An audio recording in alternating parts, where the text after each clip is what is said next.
All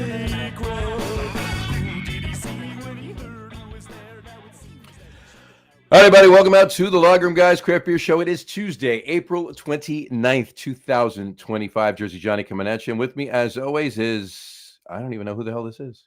Well, I think it's Beer Samurai, but it says L Beer Samurai, so let's see who he is. It is L Beer Samurai. L Beer Samurai. How are you, Mr. L?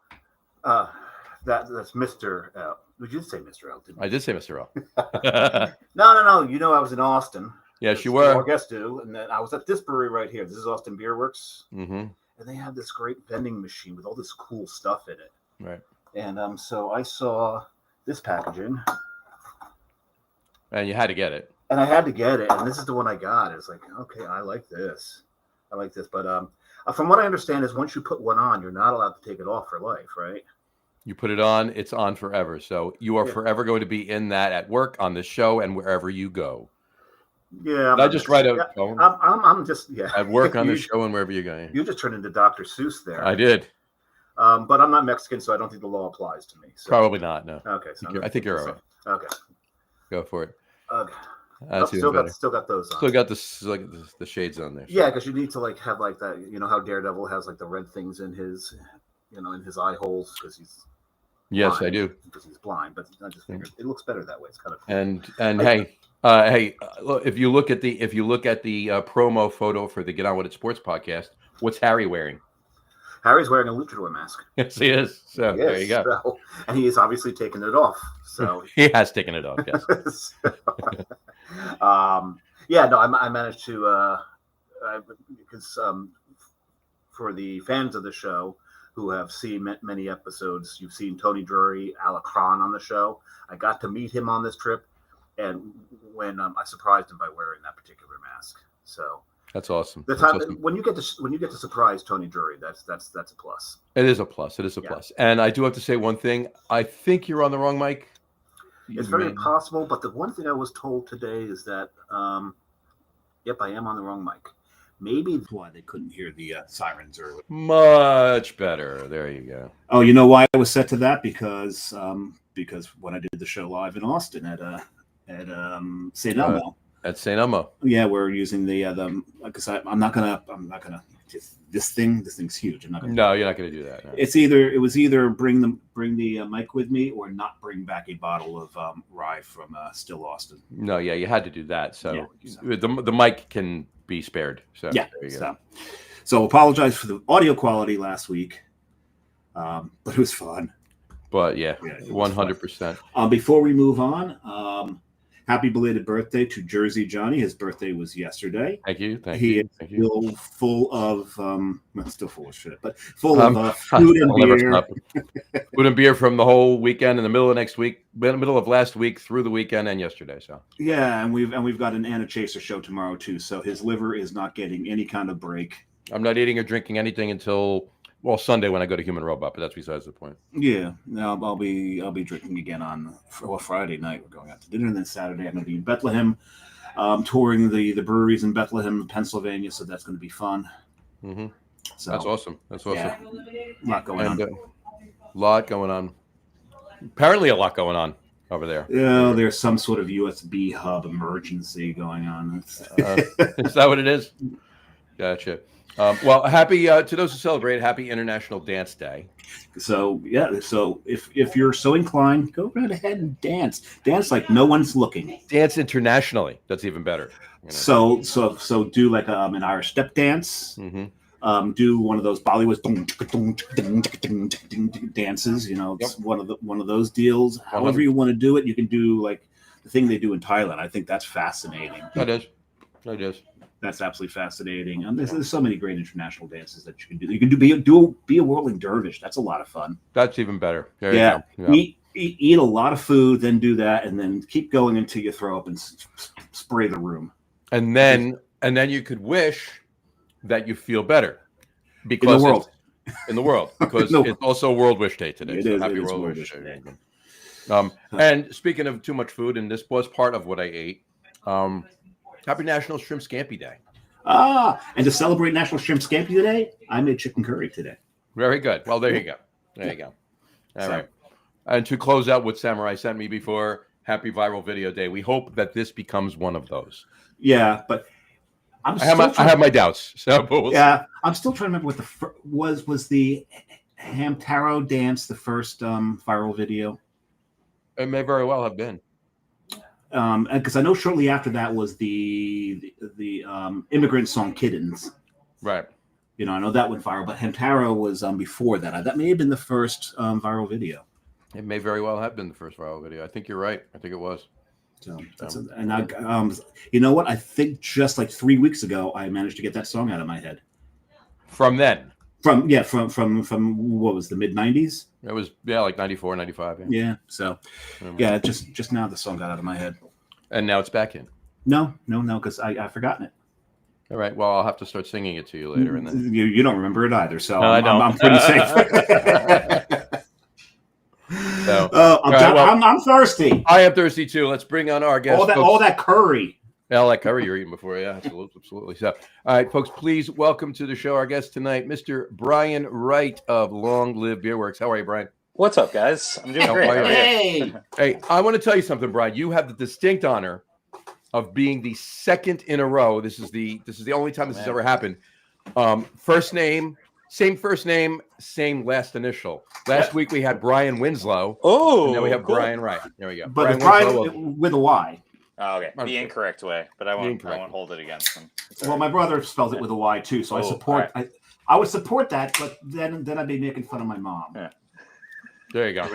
But speaking of Brian Winslow, I am starting the show with one of his beers. Oh, there you go. All right.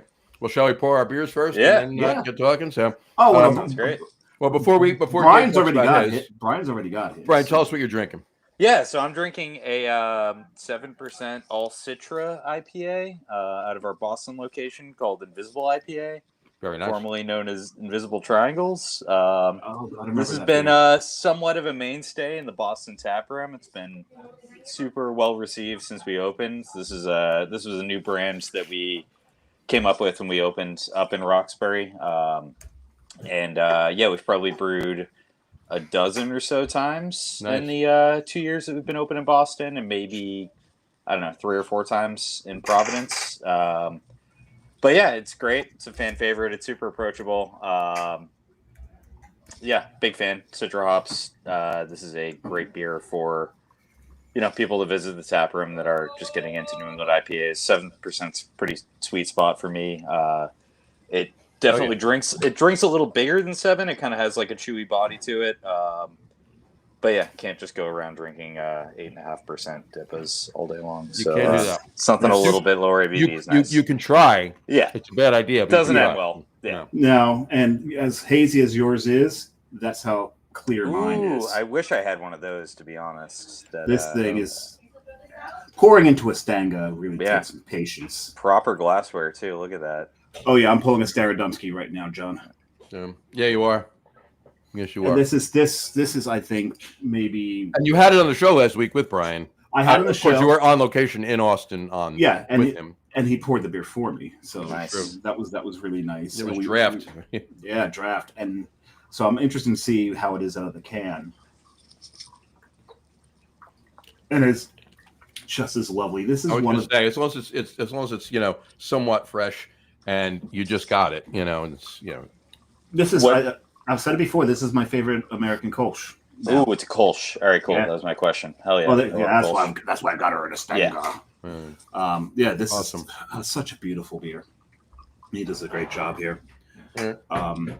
But again, I remember when I lived in Rhode Island, going to Long Live in Providence. Love that space. But I just remember loving the beer. I mean, during COVID, I think there was probably 3, maybe 4 breweries that I probably helped keep up and running.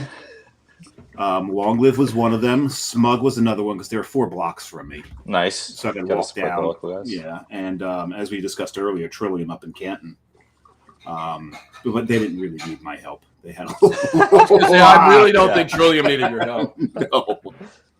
No. Smug probably did, but and I remember one of the beer tenders at Smug. I think I saw him more than anybody during COVID. We were like, he goes, "I see you more than I see my family." I'm sure he appreciated that. That for me working at a brewery during COVID, certainly like kind of what helped get me back into that was like just feeling, I don't know, exiled at home and just kind of craving like human interaction. Yeah. Even if it was at 6 foot. Yeah, Right. exactly. And I'm going to put hi. I'll put this in the back of your car. Please pop the trunk. Yeah, exactly. And like half the staff you were talking to on radios, I remember, right? Because you were at Trillium and Canton at the time. Yeah, so I started. I've been working in beer for about 10 years. Started back in 2016 at Jack's Abbey, which is an all lager brewery out of Framingham, Mass. We may have heard of them. We may have heard of that. Cool. Let's put a pin in that for 1 minute. Oh, great. Worked there up until the pandemic. Pandemic happened. I was in a like restaurant kind of leadership role at that point at Jack's, and that whole department basically got put on hold. Went crazy for a couple months, kind of needing a purpose. So then I applied to Trillium as a bartender. Worked at the old school Canton location until that closed down. Opened up new Trillium, the Forever Home over on Rail Street. Mm-hmm. Actually, at that point, went back to Jack's Abbey after a couple of years of working at Trillium. Worked in a sales position there, and then heard that Long Live Beerworks was opening up in Boston. I've lived in the Boston for about 10 years, but I've never had a job in the city, which I worked. And just kind of building up brands and starting new things has always been like one of the more rewarding parts of working in this business for me. And absolutely. They've been a brand that I've been excited about since I first found them back in 2018, 2019, early 2019. And I was stoked to work there. And we're a scrappy little crew, and we're almost 2 years in our Boston tap room. Well, we'll talk more about that in a second. Let me jump onto this one comment really quick. We have from Brian Boak said, cheers, happy birthday. Thank you, Brian. Drinking Ashton Brewing, the world is your cloister, in honor of me. That's a collab that we did with Ashton Brewing a while back. It's a Belgian double with black currants. Heck yeah! That does not sound like it sucks. It was pretty tasty. So, I actually want to take a sip of my beer. So let me just tell you what I'm drinking. It happens to be a Long Live. You're allowed to drink it before you tell. Nice. Oh man. Little robot house. I can't tell you how many of those I drank when I was in Providence. So that's a great cheers. Yeah, cheers on that one. I wish we did that one up in cheers. We did that one up in Boston. Yes, it's fantastic. It's a Food or Age Pilsner. As it says so right there on the label. But this is fantastic. This beer is so good. So there you go. Just wanted to say that. But let's dial it back a second and ask the first question. Let's go back before we were doing it. The first question we normally ask everybody when it's their first time on. I do want to correct something. He's right. I did not drink it in Providence. You gave me one, John. I gave you one. Yes. Yeah. I brought you it back. That's right. The first question. Because he's already answered the second. He's already answered the third. He's answered the third one. The third, yeah. So, Brian, what was to the best of your recollection? What was the first craft beer you ever had? Ooh, that is a great question. Off the top of my head, I want to say Pumpkinhead by Shipyard, which is probably a kind of a cliche like New Englander answer. I think maybe my mom bought me a 6-pack of that. Sorry, Mom, don't mean to put you on blast like that. When I was like 19 or 20 on like a ski trip in New Hampshire. There you go. But yeah, that's the first one that comes to mind. Aside from that, maybe Jack's Abbey a couple of years later when I like freshly turned 21. Definitely a reason why that was like oh man, I want to work in beer, and that was one of the first like breweries I thought to apply to. That's great. Where were you in 21? You were out that way? I was still living at home with my parents, just about to move out to the city at that point. I grew up kind of in the suburbs of Boston or further away. Suburbs of Boston, kind of directly in between like Boston and Providence. Oh, okay, cool. Yeah. Gotcha. Believe me, I wish Jack's Abbey was open when I was 21. Yeah, it was nice to get like your foundations in working in beer at like an all lager brewery. They kind of 100%. If anything, those guys are great at like exercising restraint. Which, when I was working there as like a 21, 22, 23-year-old, that was kind of just, learning about like Trillium and Treehouse and all that stuff, just like excited. I don't know. For me, one thing I've noticed just working in beer, like a lot of people that work at all lager breweries generally get out of work and they like crave and talk about like hazy IPA, and kind of the other way around for people that work at like haze factories. After work, kind of romanticize clean lagers and pilsners. But I'm glad that my first stop in this business was there. That's awesome. I want to hear more. I've got to kind of like, you said they have amazing restraint. Explain Framing Hammer then. Yeah. Oh man. Yeah. I mean, that is like the one series that it's. Like the story I used to always go back to is that like I was one of the people that they hired when we kind of first opened up their restaurant, because that was my background. I'd worked in restaurants in high school and college, from day one when we opened up the Framingham Brewery, is a lot of like, oh, do you have pumpkin beer? Do you have blueberry beer? Yada yada yada. When you open up a brewery that's also a restaurant, you attract people that are there not necessarily for the beer, which is fine at this point. Like. Beer. Oh man, look at that! Hell yeah, the salted caramel one. Yeah. It's 2021. I'm sitting on, so yeah, you gotta have it soon, I suppose. They can't be comfortable. Those things are. I think at that point those things were pasteurized. I think that would hold up pretty well. Yeah. I mean, when you open up a space that's not only a brewery but also a restaurant or whatever, you invite people in that necessarily aren't just there for the beer. And yeah, kind of reluctantly back in the early days, Jack did a variant of a wheat beer that we had called Leisure Time to do Blood Orange Leisure Time. I remember that. Which accidentally became our best seller like overnight. So, years and years later, they finally kind of scaled that up and changed the brand to Blood Orange Wheat, and at least when I was working in the sales team there, that was one of our best selling SKUs. First time I had it was Leisure Time, Blood Orange nice. Leisure Time. Yeah. So that's awesome. On that note, what was was Jack's Abbey the first brewery you ever visited? Yes, definitely was actually. Smoke and Dagger and one of my favorites. Me too, man. I love Rausch beer.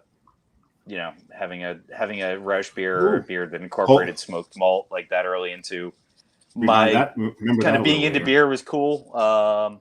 This is the first place I ever had a sour, like a Berliner Weiss with cranberry, which absolutely kind of helped get me into this in general. But Jack's Abbey was definitely the first brewery I ever visited. Yeah, that Framingham location is just fantastic. Did I hear right? Was it last year? They bought Wormtown. Yeah, so they've merged with Wormtown and Harpoon at this point. They were already doing a lot of the contract brewing, at least when I worked there for. I'm sorry, not Harpoon. Jeez, my bad. Okay. Night Shift. My bad. Right. But yeah. When I was working, like John's hat. Yeah, like his hat. When I was working there, they were already taking on a lot of the contract brewing for Night Shift. They've merged with them now. A lot of consolidation in the New England beer scene these days. But all three of those brands are under Hendler Family Brewing, which is kind of like the overarching entity for Jack's Abbey, Wormtown, and Night Shift at this point. Nice. Yeah. And none of those locations closed. I mean, they still have Everett. No. Yeah, they still have Lovejoy and. Yep. As far as I'm aware, what would used to be like production space at any of those spaces are being kind of turned into, in some cases, more space for private events, stuff like that. Interesting. I think they might still be operating like a pilot system at the OG Night Shift location. In Everett,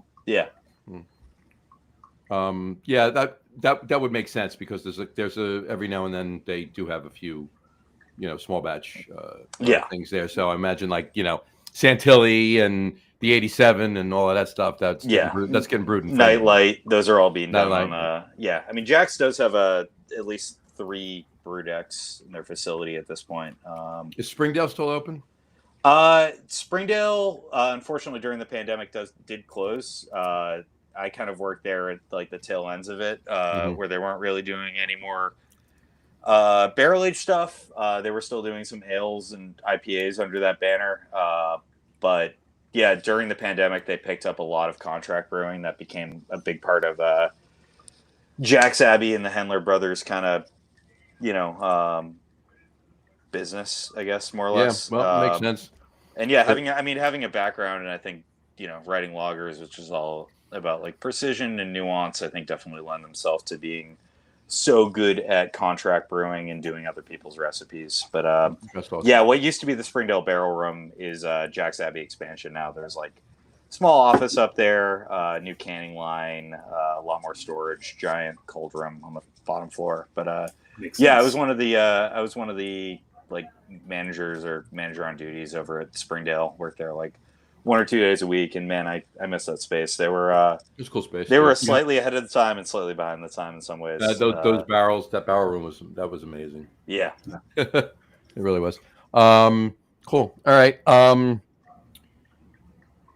we've jumped through that. So now you started. So you started in, would you say 2016? You started working at 2016. I started working at Jack's Abbey as a bartender. And you were there 2 years, you said, before you went to. I was there 4 years. 4 years. Yeah, 2016 to 2020, I was at Jack's. Oh, that's right. And then you went to Trillium. And then I went back to Jack's. So I think entirety, I worked at Jack's Abbey for maybe 6 years or so. Yeah. Gotcha. Yeah. Cool. That's awesome. I mean, hey, you know what? If you're gonna work between 3 breweries, Jack's Abbey, Trillium, and Long Live, not bad choices. That's a pretty good pedigree. Pretty good pedigree. Pretty good resume there. Definitely, all my roommates I've lived with in Boston have been thankful for all of the free beers that end up, all the Denties or low fills or whatever. Low fills, yeah. Every brewery's got a different vernacular for it, but yeah, it all works. All right, so Shorties was another Shorties, yeah. Shorties, Thank you. Shorties or low fills, yeah. And that's awesome, though. It is. But then you're now. What got you over to Long Live? Was it they advertised the job they were opening in Roxbury? No, actually, I saw on Instagram a new profile that was created for Long Live Roxbury, and as someone had previously lived in the Roxbury neighborhood in Boston, I knew that there was one brewery in Roxbury that had closed down about 6 months, a year prior. That's the old Backlash space. Yeah, old Backlash beer space, which I had visited a couple times when I lived in the neighborhood. But there was a bunch of cards in the write-on cards in the Cards Against Humanity boxes at Backlash that had my writing on them. Oh no! Oh yeah. But the New England beer scene is pretty small. A lot of people know each other. There's a lot of moving around to different businesses. But everywhere it's the same. Yeah. Yes, it is. I had worked with someone that at Trillium who is currently working at Long Live in Providence, and I sent him a screenshot of it, asking what was up there, and he kind of sent me back a emoji. So I watched that space for a while, and as soon as I saw a job listing pop up, I applied for it, and then it was just kind of working with them and waiting for us to actually have an opening date. I think they had been in that location making beer and setting up for maybe 5 to 2 months before we were actually open for the public. We were ready to go for a minute. Our occupancy permit and our fire department with the City of Boston took a little bit longer than they were anticipating, but then as soon as they're good to go, I started working there, and been there ever since. Nice, that's beautiful. 2 years in 2 years and about a month from now. So you're day one. Yeah, day one. We're awesome. a tiny little scrappy crew there. Mm-hmm. At this point, I think it's cool space. It really is. I think we've got 6 people that work front of house. Me and one other dude have been there since day one. GM plus me are kind of the only full-time dudes at our location. Boston location is a little bit smaller. Kind of the closer you get to Providence, the more known Long Live is as an entity, which is well, they've been there longer, so that's exactly to the territory.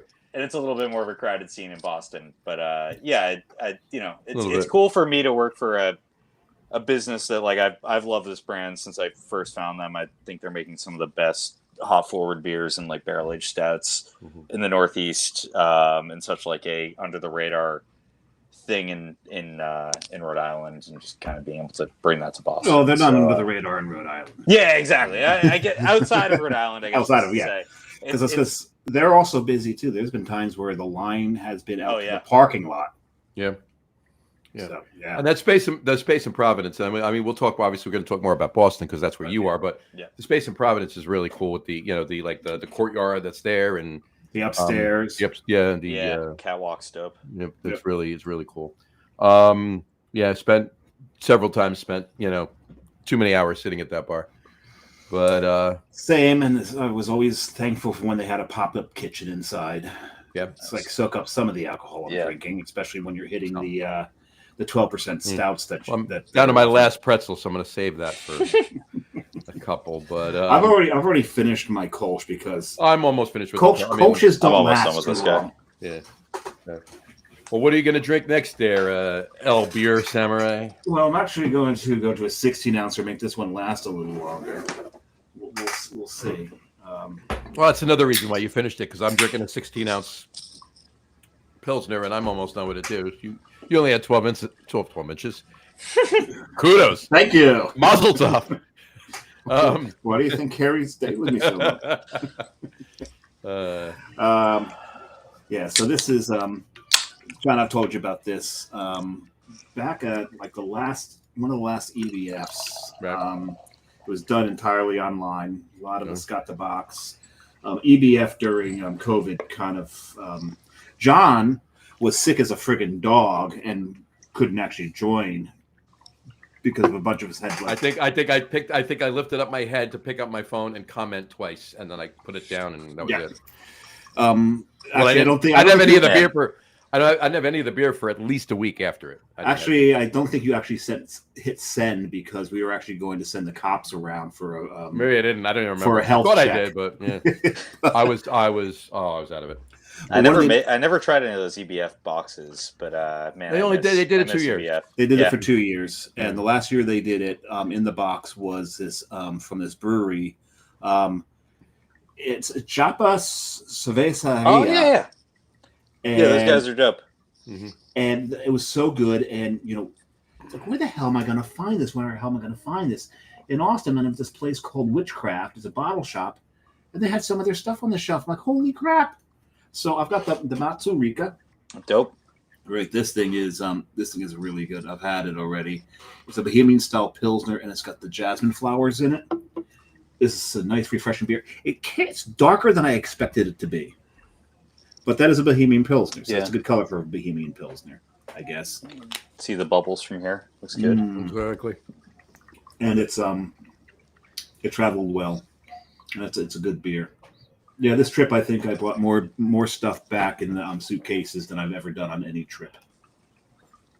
So I've brought a ton of shit back from most of my trips. But then again, most of my trips are by car. I drive. Places that you would fly to, I drive, just so I could do that. Yeah, because it's not just about having the capacity to bring the beer back. It's about all the breweries and all the stops along the way to where we're going. That's why I like Southwest, although I think they changed their bag policy recently. But we were on Delta. They go up to 50. Oh, nice. And Carrie's bag was at 50 even. Mine was at 51. They let the 1 pound slide. Good for them. JetBlue once I was at 51. They did not let the 1 pound slide, and I'm like trying to. What am I going to take out? I literally I took out a pair of jeans. Is exactly what I did. Always the first thing out is the pair of jeans. They're heavier. Jeans than are you low think key heavy. Yeah, like 2.5 pounds probably. Realistically, maybe 3. Yeah, pull the jeans out, put it in a backpack, whatever. But I recognize that can. I think Uh-huh. Yeah. He's got another one. So, man, Brian? What's your second? My second, I just did a trip up to Montreal last month for my birthday. Happy belated to you too. Yeah. Thank you, appreciate it. And happy belated to Samurai, even though we said it yeah. already. His birthday was the 17th of this month. Oh man, Yeah. Of March. No, April. Oh, April. I'm sorry. Just a week and a half ago. But yeah, back in March, I went up to Montreal with a couple friends for my birthday. I visited Messerem, which is a brewery I've been very, very, very hyped about for a minute now. Probably my favorite brewery at the moment, like hard stop. I think they're doing phenomenal, thoughtfully done. Favorite brewery in Montreal or favorite brewery period right now? At this like point in time in April of 2025, they're my favorite. I think their beer is great. I think their tap room's cool. I think their branding's dope. It's awesome. I think they definitely kind of have like they've definitely captured like lightning in a bottle at this point. Their food's great. Cool part of the city. I've never been to that part of the city. It's so cool, man. It's like it's old like industrial mills that are like covered in graffiti. It's very like urban decay meets like people kind of starting to build up a part of the city that was somewhat like forgotten. It's right by like the river. Some great like coffee shops over there. Yeah. Kind of borders a little Burgundy, which is just awesome. Like very French, very old school, working class, blue collar. Quebecois community that's become somewhat of like an incubator for like great like Quebecois and new school French cuisine. But yeah, Messerem is definitely like one of the things that brought me to Montreal in the first place. Very nice. And this beer is they do a series, I guess, called Citra Plus One. Where it is the same base beer, which is like a Citra 6.5% IPA, and this is Citra plus Nectaron. So it's a Jesus, same base beer. They swap up the second hop every time, and Nectaron's been a hop I've been very, very into since it kind of came on my radar. I love Nectaron. We did a beer with Nectaron last summer. It was really, really heck good. Yeah, it's great, man. It's like. It's kind of what I like about like old school West Coast IPA hops and also like Southern Hemisphere stuff. It's like both like piney, but you get that like citrus zest, kind of extra pulpy orange juice has been like a flavor note I have with Nectaron pretty frequently. Now I've got a question for you. If you like Quebecois cuisine. Shoot. So have you? Ours was Galaxy and Nectaron there. Oh, nice! Hell yeah! So have you had in any of those restaurants? Did you ever have seal? I did not have seal. That was not actually even on my radar. Damn. Oh, I had it because I did the Quebecois restaurant and had seal carpaccio. How was it?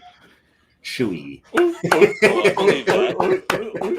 I'll try anything once. It was good. Chewy. The like kind of upper end restaurant that we ended up at as a group is famous for having horse. I had horse in Montreal. Oh, I didn't get to have it. All the places I went to didn't have it. I got I got foie gras. I got duck. I got like rabbit. But I didn't get any horse. Oh, John, you just said duck rabbit. No, he just said duck rabbit. Now I'm sad too. Yeah. Duck Rabbit's a brewery in Virginia. Oh man, closing. North Carolina, yeah. North Carolina, that's right, and they're closing. All right, cool. So that's sad. But anyway, no, yeah, I had horse there. Yeah, we should probably do that. Pour some out for the homies. I had horse there, and it was funny because I got 3/4 of the way through the plate. Yep. And it finally dawned on me: Trigger, Mr. Ed, all of that, what I've actually eaten. I couldn't eat anymore. And the waiter said to me, "Is like, you're an American. We're surprised you got through this much of it." Because we've never seen an American get through more than one bite. So you didn't get to have horse either. But that's what you got to do. When you're eating stuff like that, you got to, like, if it's done right, you got to just forget about what you're eating. You got to concentrate on the flavor. Yeah. But and that's what I was doing to begin with. That's why I got through so much of it until it finally dawned. What was the craziest thing that you've eaten then, Brian? Craziest thing ever that I've eaten? Ooh. Because Because I know the chemical eat a lot of things that we would consider crazy here, but Yeah, man, that's a great question. I had this. So I went to this restaurant. That's been like a.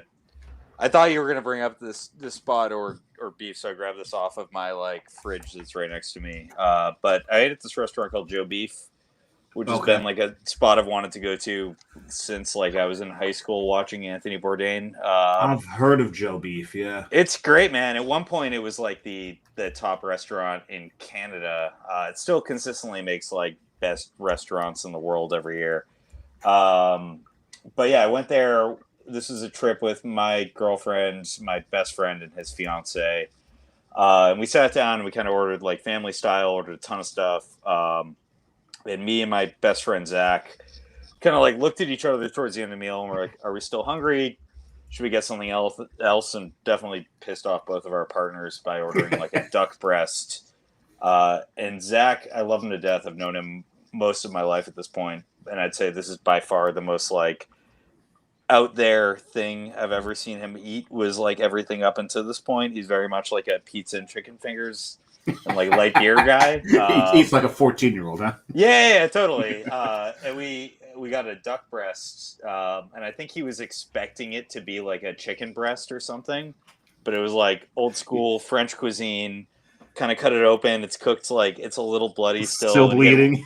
He had one bite and just couldn't do anything. So I ended up housing. I was about to go to like a bucket list restaurant like 5 hours away from where I live and not like finish everything on the table. Oh, so you got it. Yeah. Yeah, I ended up reluctantly kind of powering through that last dish there. It doesn't matter that it's dark purple. It was phenomenal, but yeah, it was dark purple, and I've never had duck cooked like that before. So yeah, off the top of my head, that's the one I come with. I actually do love duck, and I can eat it that way, but I prefer it more cooked. More. Yeah. A little more. I've got to say that seal is probably the craziest thing I've ever. I would try it, man. I lie. I was at a Hofbrau house, and it was one of those that we were on there the day that they bring out the suckling pig. Oh, awesome! And they had the head sitting there, and I said, "Come on, no. What are you gonna?" The seal is above cracking the head open on the pig and eating the brain. Well, no, maybe not. Because that's what it did. They let me take the head. I opened it up. First, I ate the tongue. Mm-hmm. Then I opened it up and I ate the brain. And now, would you consider the fact that you might have made out with a suckling pig if you ate the tongue? Frenched them, so to speak. Right. Maybe it depends on how long I kept it in my mouth. Right. It's one of those things. You take one bite and swallow it. Done. Yeah. Yeah. I don't know, but the thing is, there was a bachelor party that was there as well, and I got the bachelor to eat the other half of the brain. I'll tell you now. I can't speak for monkey brains or pig brains, suckling pig brains, or monkey brains for that matter. But as far as seal goes, or horse, or any of that, you got to put tripe on top of that. Oh.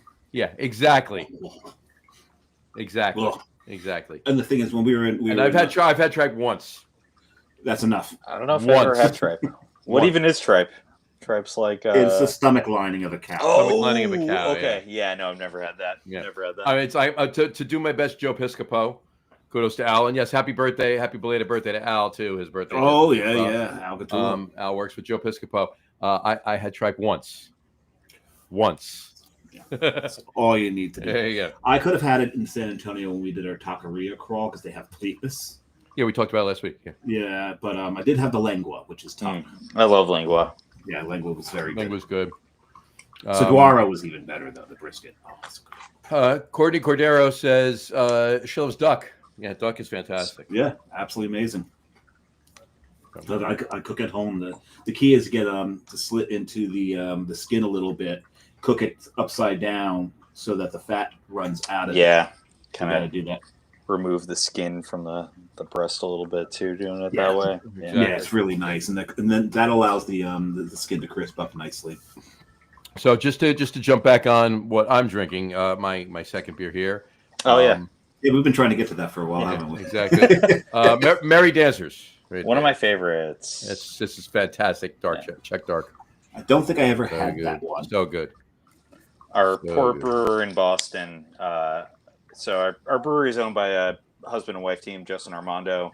But Armando basically handles production overall. He was our original head brewer, still our head brewer, but he oversees a 2 brewers in Providence and 1 brewer in Boston.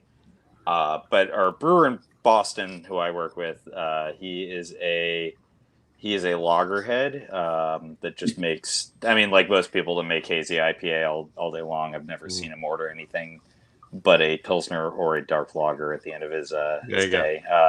But yeah, this is one of his favorite beers that we make, and it's one of mine as well. Oh yeah, it's probably.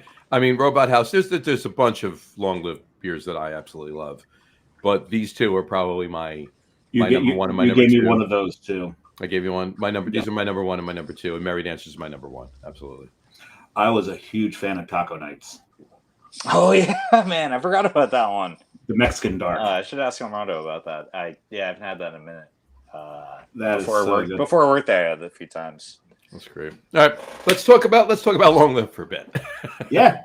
Now we're on the subject. Exactly. Back on the subject. But before we do a deep dive, I got to ask you. So where you are, all right, you kind of. I mean, you're not all like right next to each other, but it's not too far away. You got a cool little community there, and I'm not even talking about the greater Boston area or anything like that, but just down the road, you got Bully Boy Distilling. Oh yeah, they're like our best homies in the neighborhood. I love Bully Boy. I would be there way more often if their hours weren't exactly the same as ours. Oh man, hell yeah! One of my favorite tomorrows right there. So good.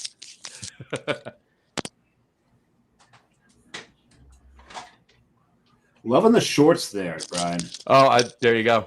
Yeah, I got it. I can't reach it right now. It's over there. I got a bottle of that. It's a bottled old fashioned. Yeah. Oh yeah, you drank that. You drank that on the other show. I've drank that on the show. Hey Brian. Yeah, those guys are great. We love them. Brian, if you go at the bottom of the screen and you go to the settings, you can click mirror camera. We should probably tell people this before it starts. So we can actually read your hat and read the labels on stuff. Oh man, how do I settings? Video. There you go. I grabbed it. Oh, did you? It's right towards the bottom. It's just a flip. It's just a toggle right underneath video resolution. Oh, there we go. FaceTime camera. Sorry, one sec. It's all good. Settings. I think what is that? Here, this is one of the ones I brought back for you, John. Wasn't it Cereal Milk 2.0? Cereal Milk 2.0, yeah. Yeah, I think that was my favorite Long Live. Oh man, Cereal Milk. That's another one. Oh, that was such a good beer. I'm not seeing it on my end. I'm sorry. So it's all the way to the right, the settings thing.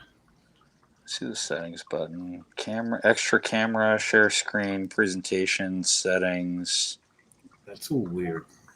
Ooh?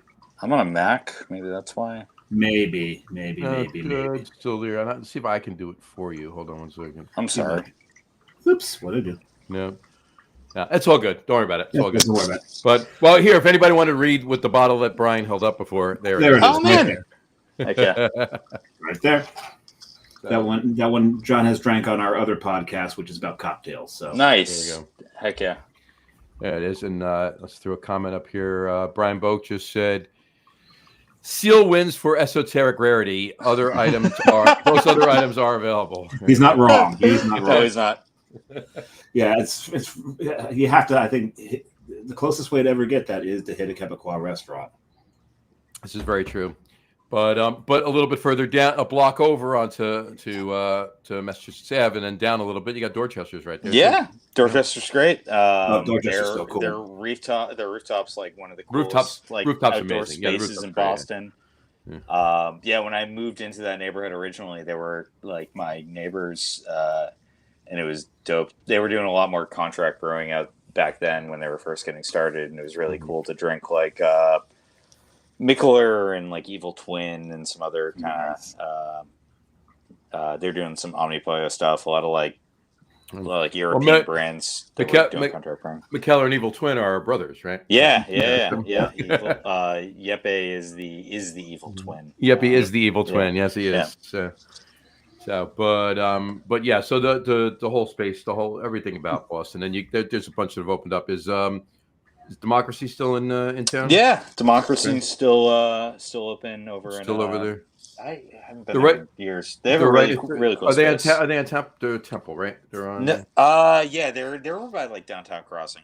Yeah, they're just up from Tremont and over up from there. Yeah, and then Downtown Crossing. Okay. and Jam Curly's is Yeah. one of my a bar that I frequent in Boston, but Widowmaker is open in Boston now. Widowmaker's open in Boston now. Yeah, I'm actually wearing one of their t-shirts. Oh right God, now. I love Widowmaker. I was only at the one that's along the what do they call that? Braintree, Quincy.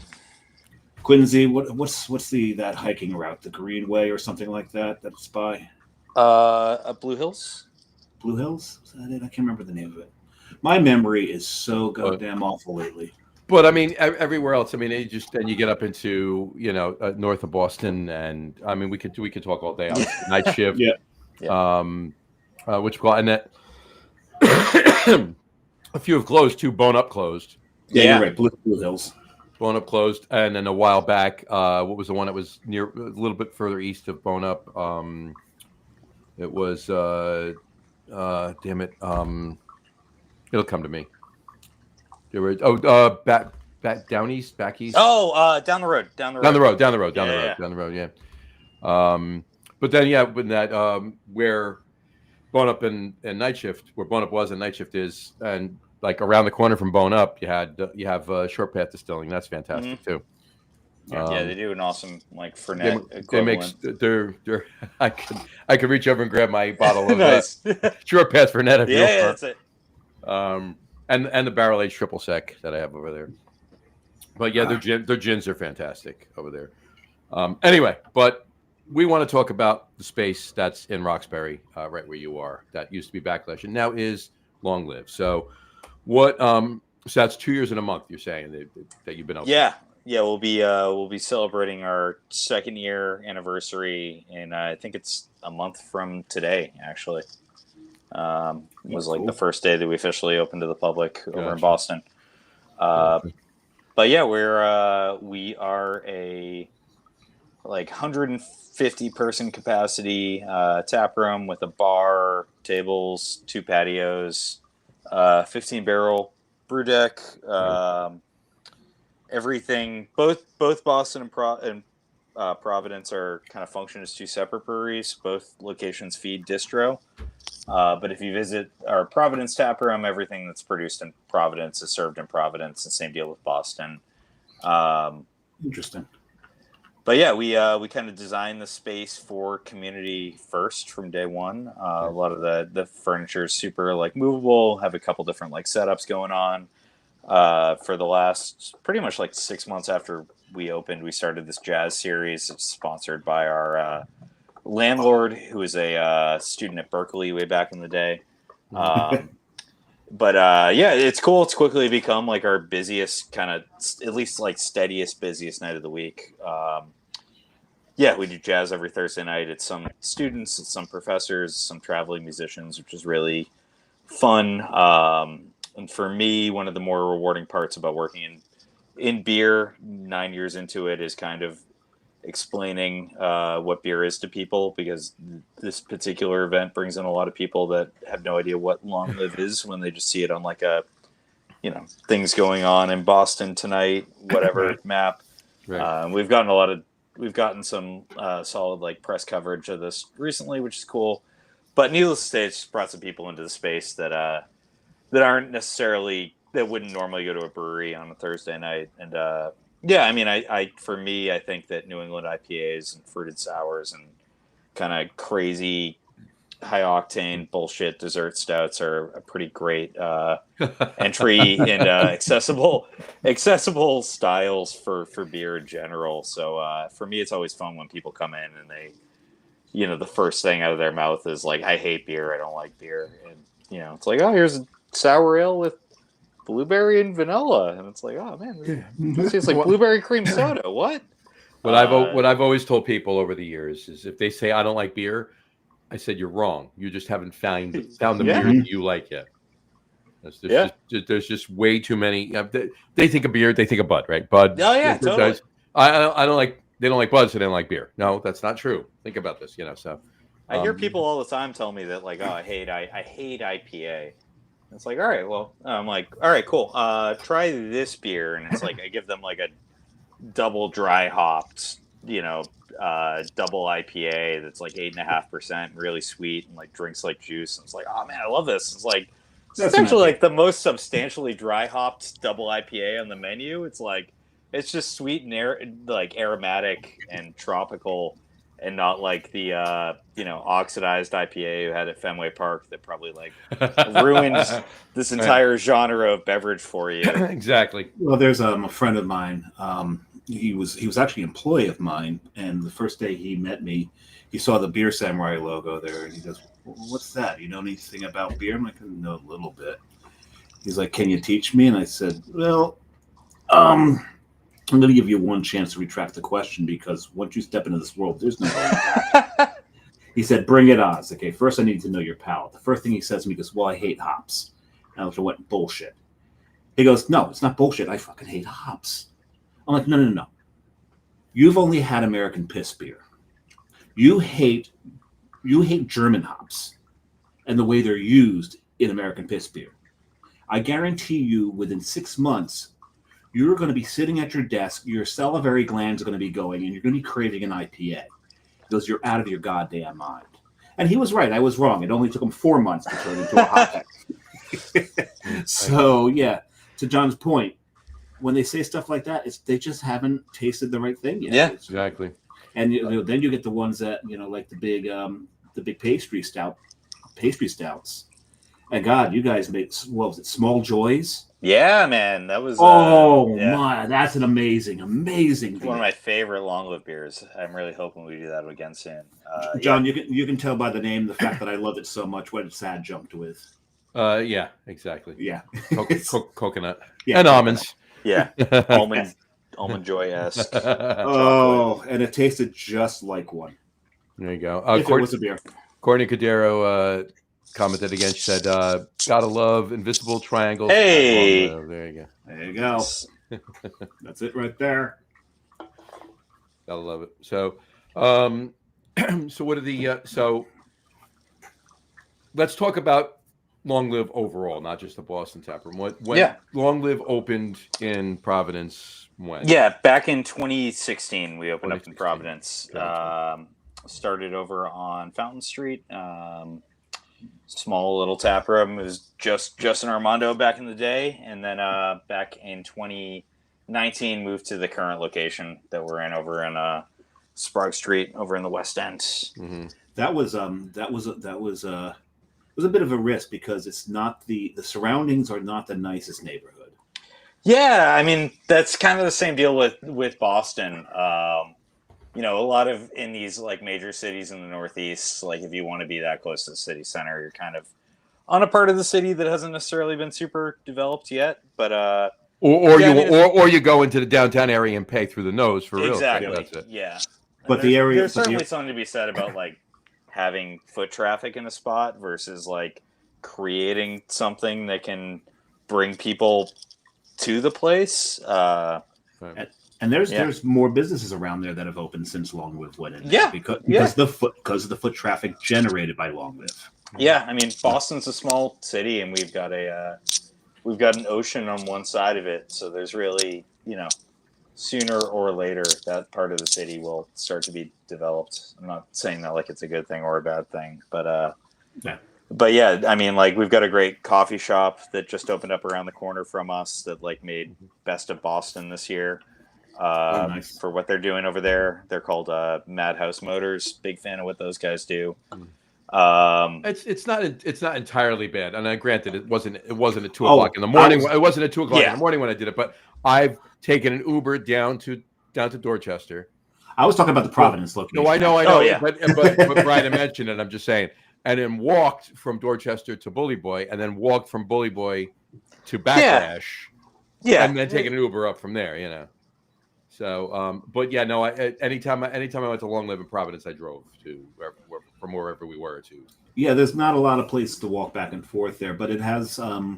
But Long Live has generated foot traffic there, and there's things that have opened around it. Yeah, and in Providence especially. I mean, we've just had a little bit longer in both of our both of our prospective locations in Providence, or on a second one now. But yeah, it's that's one thing that's always been interesting about beer for me, just in kind of taproom culture. Like taprooms generally are kind of one of the first things that opens up in a neighborhood before it gets developed, and I've always thought of taprooms being a community space to 100% some degree. So it's funny. I travel a lot, and John and I travel the same way. When we figure out where all the breweries are first. Oh yeah.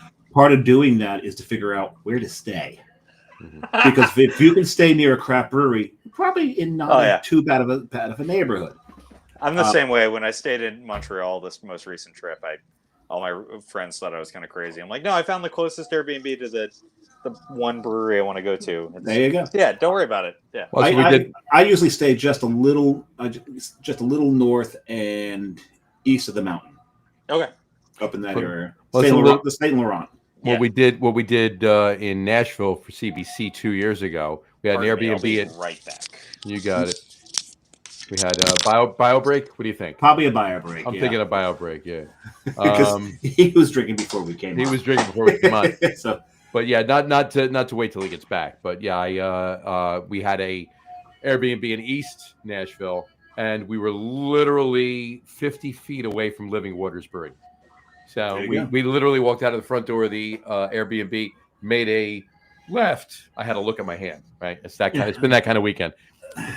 Make a left, walk 50 feet, and walk right into the. You're gonna doing this stuff? Oh yes, this one. That's that one. Yeah. You're gonna do this.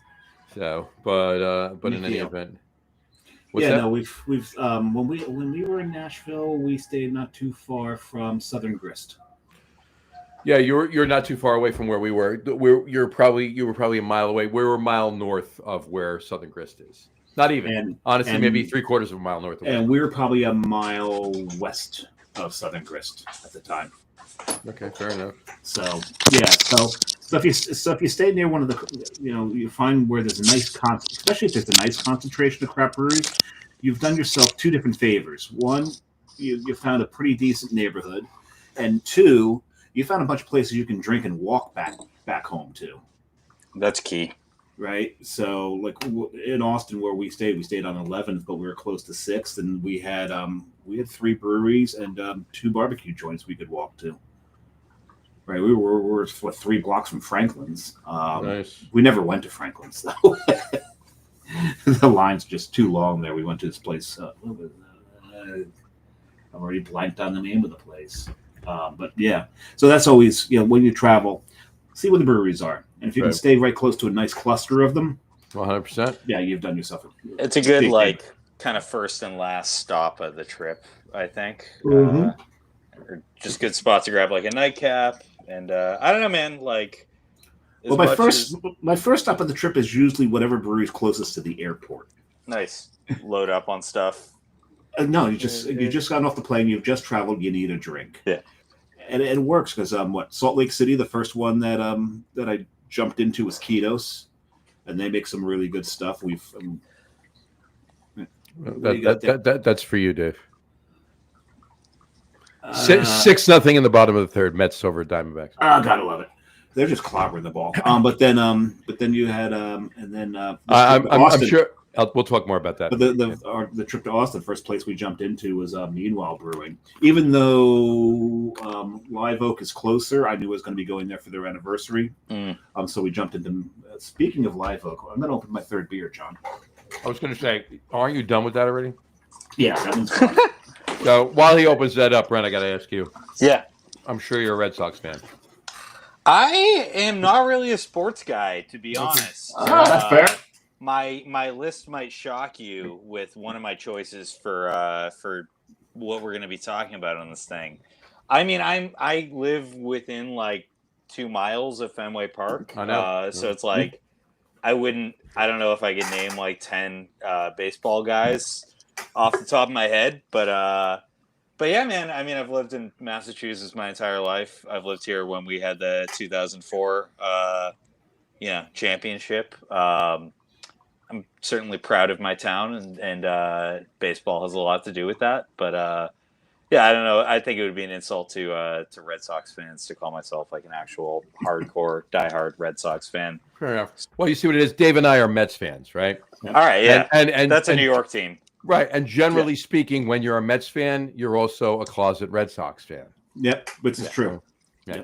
So there you go. Even though we beat the Red Sox in the last World Series we played in, which by the way, next year is 40 years ago. But that's besides the point. Oh man. Yeah. Not played in. I misspoke. I was going to say because one. Series, yeah. We've been in 2 World Series since then. We've lost them both, but we haven't been doing too great. But hey, knock on from my wood, we understanding. have the best record in baseball right now. So good for you. Why would you say that? I've been saying it all week. It doesn't matter. Yeah, We have the best record. You guys got a cool stadium over there. City feels great. Did Mickler used to have a tap room over McKellar, there? They did. Yeah. I went there in the before times. I haven't been to New York in The McKellar is not there close anymore. to 10 years, but yeah. Yeah, they did. But I love. Look, I got to tell you, I love Fenway. I've been in every part of Fenway. Fenway's great. I've been in the scoreboard of Fenway. Nice. Heck yeah. Cool. Did the tour, huh? Like 16 times I've done the tour at Fenway. Oh man. And anybody we take up there, you got to take the tour. I'm going again. Yeah, that kind of thing. So. Man, you're inspiring me. I haven't even done the tour. I should go hop on that. So I got a picture. Just took a picture of me years, like I don't know, 15, 20 years ago at this point. Picture of me in the visitors' dugout on the bullpen phone. And I posted it, and everybody's commenting like, "I'll have a large pie with pepperoni and sauce." Well, I opened my third. What is it? It is a live oak. It is a live oak. Okay, and now, so here we go. Everyone, try to pronounce this. No, you're on your own. Go for it. Well, I'm not gonna fucking try that. So read the bottom. Read the bottom of the screen.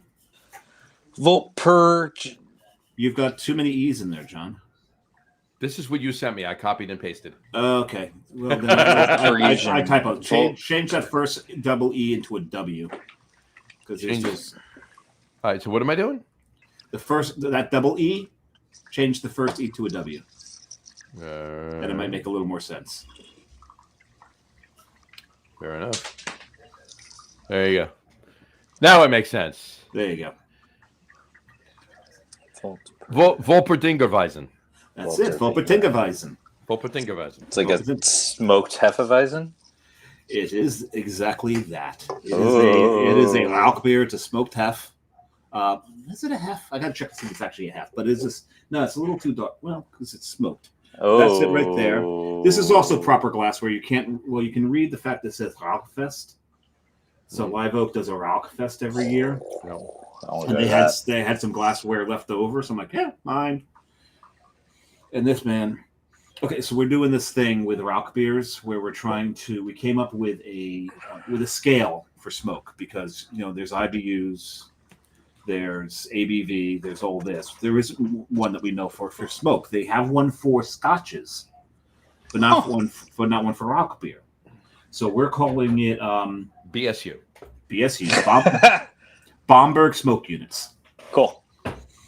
How do you determine that? Is it like strictly off vibes, or is there like a? Well, it's on taste. There's no way to scientifically measure it, and it's literally no way to scientifically measure it. It's based on it's just. But everybody's palate's different, right? Totally. So what might be a 5 for you might be a 3 for me because I want more. That kind of thing. Because some people, because 5 is undrinkable. Yeah. Where so it's really it's a scale of 1 to 5. Yep. All right. 5 is absolutely undrinkable. It's undrinkable. 0 is no smoke whatsoever. 1 is you're getting smoke, but there's no smoke in the beer. Like if someone's roasted the malts and the malts are throwing a little bit of smoke, then you start getting into where it's actually discernible for reasons because it's actually a Rauch beer. But when you start getting up to around between 3 and 4, that's when you start getting into your bacon beers. And this is a bacon beer. This is definitely a bacon beer. So, John, I'm gonna throw this one up at about a 3.6. I was gonna say 3.5. Just based on what you were saying, I was gonna say 3.5. So there. It's about a 3.6. Because it's got a nice balancing sweetness to it. So, it's a yummy beer. There you go. I prefer the Grodziski because then again, I am Polish. So yeah, Grodziski is very good.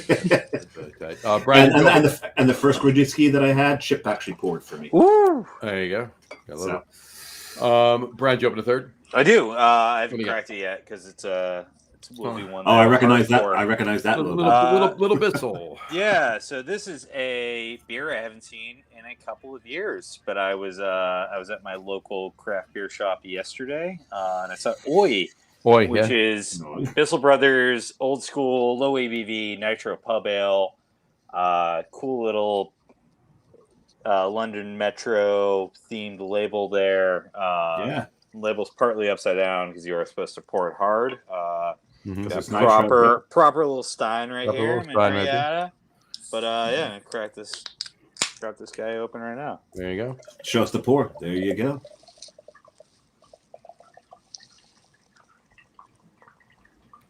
Yeah, this is beautiful. That is beautiful. Very nice. Very nice. That's lovely. That is definitely lovely. I like to throw when I do those. I like to put a little bit more. I like to put like this little showmanship into it. I'll put the glass the can all the way down to the bottom of the glass, and then just slowly move the can up as the foam's rising. It's just I don't do it when I'm just by myself because it's, if you're showing off, someone's got to see you do it. Some gravitas. Yes, exactly. Cheers, y'all. Cheers, you got it. Cheers. Well, let me pour mine. Oh. I'm sticking with lagers, but I unfortunately do not have a third Long Live. That's fine. I'd be amazed if you did. I was going to say, and you didn't either, and you worked. Yeah, I know. So, I am going with a Phase 3 Brewing from Lake Zurich, Illinois. It's their winter lager, but it's a Munich Dunkel. Ooh, very nice. Whether they say winter on it or not, it's just a Munich Dunkel, so it doesn't really matter when you drink it. But let me top that off a little bit because the head went down, and I don't have proper glassware, so I put it in appropriate sponsor glassware. There you go. Okay, so I just found out this is actually a smoked Dunkelweizen, which makes sense. Makes sense. So we're both drinking Dunkels. Yeah. There you go. The color. Oh, that's tasty. That's very nice. Very, very light, and it's light too. It's a 5%. It's a 5% Dunkel. So very nice. And I love Phase 3 cans. I'm like back and forth on, do we go black cans? I mean, I'm really liking it. You know what happens once you go black? Once you go black, you don't go back. Yeah, I don't think we get those guys in Boston. I don't know if I've ever had anything from Phase 3. We don't get it here either. This is Tavor. All right, cool. Yeah. So I've used those guys before. I've seen that. It's so addictive and so draining on your account. Your bank accounts. I love the product placement over your shoulder there, Brian. What do I got over my shoulder? Oh, my girlfriend helped me set up this beautiful background I got going on.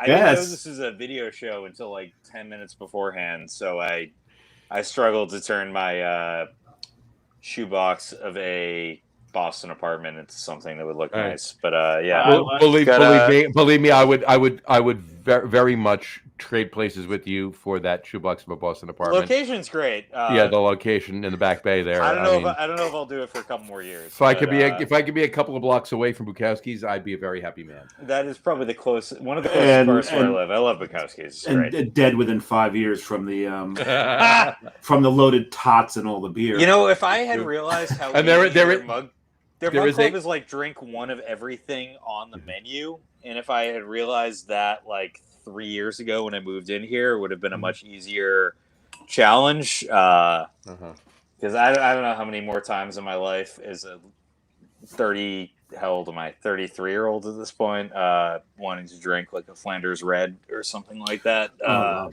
of my favorite styles. Yeah. Oh, really? Yeah. Harper and City for me these days, man. I take Nexium every single day, so I can. Whether he needs it or not, he takes it. That's not. Yeah, well, I had to bring up the background because I'm pretty certain that that plant does not live on the stove. No, it doesn't. Like most apartments in Boston are most crappy apartments in Boston. Our kitchen's not super functional at the moment, and that cutting board is essentially just like extra counter space right now that I decorated. Tried to sneak in little whale of a Cantillon I got hiding behind my Is that fridge what's back normally. there? And you've got some Long Live cans. What are the Yeah, Long Live it's cans? it is Hopeless Romantic, which was our most recent double release out of our Boston tap room, and that's that is a Song Blue from Cantillon. Nice. Pulled out of my wow. cellar. I've had that. I've had a song blue. It's fantastic. I haven't had it yet, actually. I'm a Had it. big rhubarb guy. I'm Yeah. That bottle has like 3 years on it. I'm excited to. As am I. Hey. There you go. Yeah, that bottle's got a couple of years on it. It's probably close to being ready. For Yeah, me. crack it, I, crack it, Yeah. have it, enjoy it. Yeah. I would do it now, but it's not. No, it's Yeah, fine. No. No. It's like 73 in Boston today, and I got the window open. So There It you was go. 78 down here today. And Ooh. talking about Boston bars, though, I do miss and related because it was to Bukowski's. I miss the lower depths. That was cool. yeah, dude, there's a great spot there now, though. I gotta say, I mean, Lower Depths. I had visited Lower Depths, but I had never been there when I'd never lived in the neighborhood while Lower Depths is open.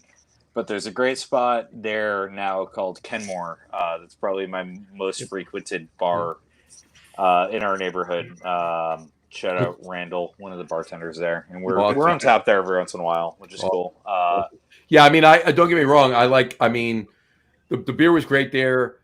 I like the beer better at Bukowski's, even though Yeah. did. But I like the beer better at Bukowski's. But the tots, Yeah, dude. Yeah, lower depths were ridiculous. Mhm. And they're doing the Bukowski's now too, which is great. But yeah. not the amount that they had at lower White depths. trash hash, I think Yeah. they call it over Exactly. there. Yeah.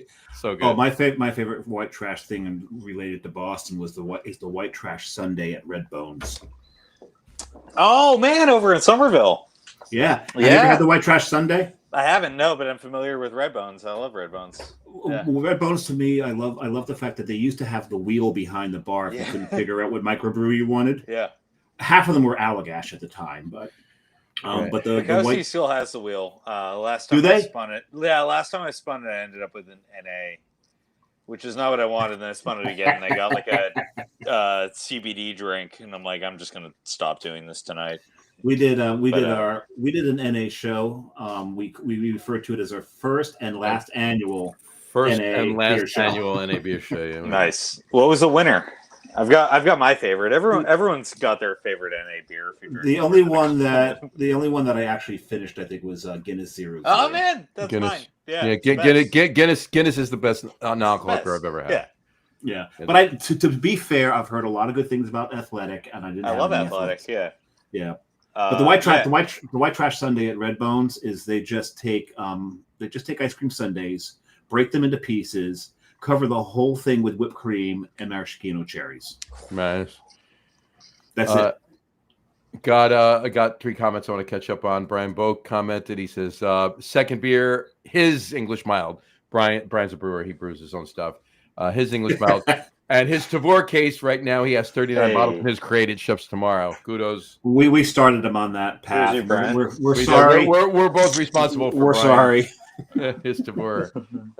Ali CJ, she said, shout out Bukowski's 100%. Oh, absolutely.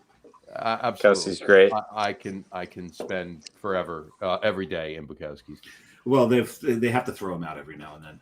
Yeah, well, they do when they close, and then I go back the next day. Like, you need to leave. Yeah. And Sometimes they're not closing. exactly. And then Brian Boak says, still love a Flanders Red at almost 65. No Nexium needed. Kudos to you, Brian. Yeah, and fuck you too at the same time. There you go. Show off. Dave and I are both younger than you, and we need Nexium. So Yeah. show off. Yeah. There you go. All right. I But call him a jerk, but he's not a jerk. no, he's not. No, he's far from a jerk. He's just being a jerk right now. He's just being a jerk. So anyway, all right. So what are some new styles coming out in the Boston tap room? Oh, yeah. What do you got coming I out? feel like lately we've been kind of honing in on what we've been going out. Our Boston tap room has certainly kind of been more or less like a spot that it's been a little bit more consistent the last couple of months. Where it's weird with distro that kind of constantly wants a little bit more consistency versus what we, IPA breweries of our size are generally a little bit more rotational. But yeah, we've been honing in on Invisible IPA, which I poured earlier. We have a new batch of that coming out soon. Nice. Periaptive Life, which is a Nectaron double IPA, one of my favorite Long Live beers that we do. We have a new batch of that coming out soon, and then our anniversary, we will be putting out some kind of high air ABV double or triple, from what I hear, along with a couple barrel aged stouts in the works. We brewed something somewhat recently with a producer out of the UK. I don't know if I'm at liberty to say who it is, but I'm pretty excited to try. I'm fine with what we it. did with them.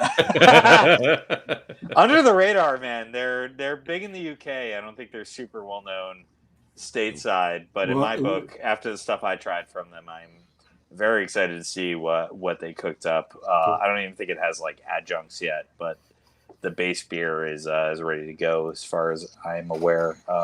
So you guys are following in the footsteps of your sister brewery over in Providence, where you do an anniversary. You're just gonna hit a big pallet wrecker. Yeah. So last year in Boston, we did a fun thing that basically we took like a small portion of just about like every new hop that we used during the year and put it all into one beer, and it was this big like 11.5, 12% that had like 14 different hops in it. Was it an alpha bomb or just a mashup fruit bomb? And, you know, for me, it was like, it was super, man. It was really citrus forward, fresh, and like with some dank notes. And then it got like very peppery for me a couple weeks in. Interesting.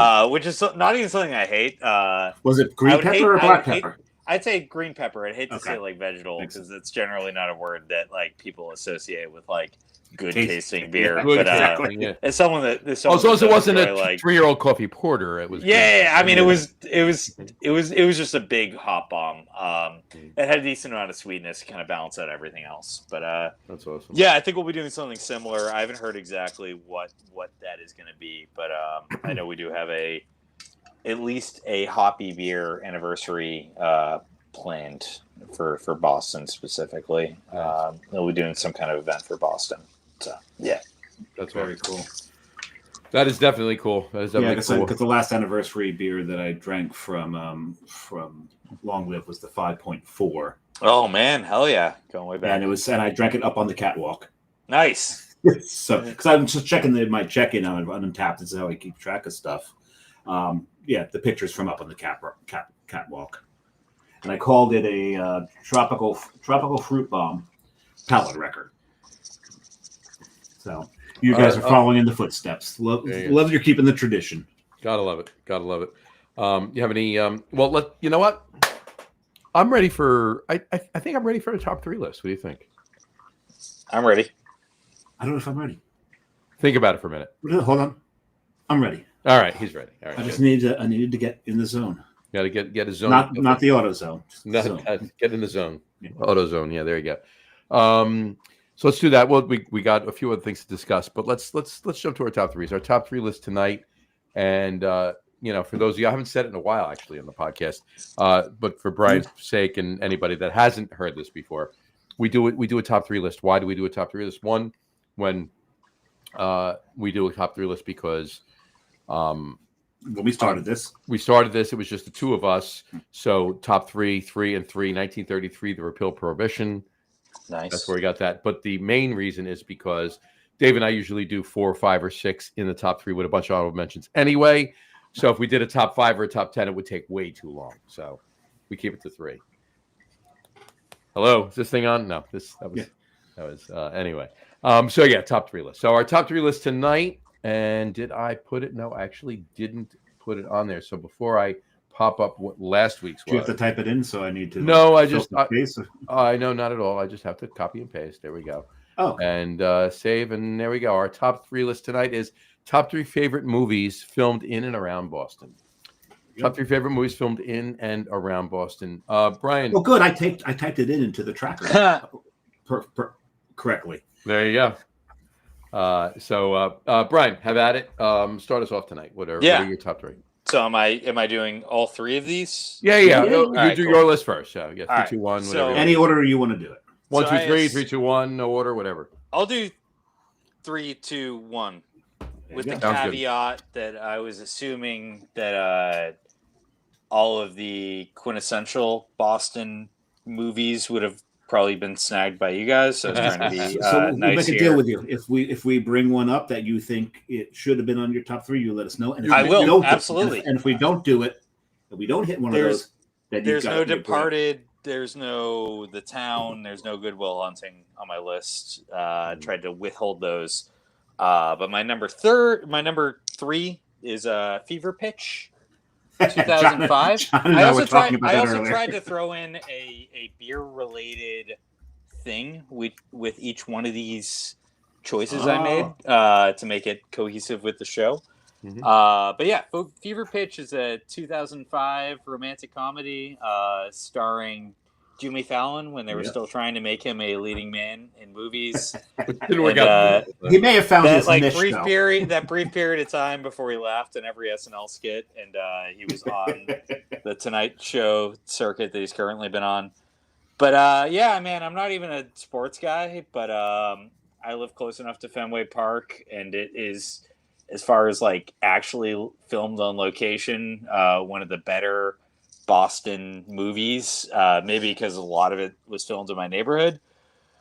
But yeah, it's a romantic comedy about a Jimmy Fallon who's just like way too into baseball, and it kind of ruining his new relationship with Drew Barrymore, and how he like overcomes that. But yeah, they filmed it at Fenway Park, obviously. And Courtney, I can see what you did there. You got it. And Courtney just said, "Oh wait, hold on." I love this comment because this is Drew Barrymore knocked it out of the park. I see what you did. Very good, Courtney. Very good, that's Courtney. well done. Well And done. Ali CJ said, "Go Clap. Sox! Go Sox! Go there Sox. You go. But yeah, they filmed it at Fenway Park.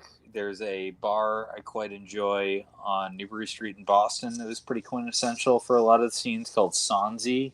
I've Right on Newbury. Yeah, I've been there. I've had a Twin Comet there from Widowmaker before at Fenway Park. I've certainly had my fair share of Sam Adams beer and some cheap beer like Gansett back in the day. But yeah, my number 2, I tried to pick one. The next 2 are a little bit more deep cut. But by the way, there you go. No. Oh, word. Hell yeah. Right. Waiting for it. Number 2, I'm going to go Little Women. Took you long enough. Not- Little Women. Louisa Not May Alcott. your... I didn't hear. What was it? Little Women. Oh, Little Women. Oh, yeah. 2019. Greta Gerwig joint. Based on the novel by Louisa May Alcott. I thought it was a phenomenally directed, written, acted movie. I'm a big Timothée Chalamet guy.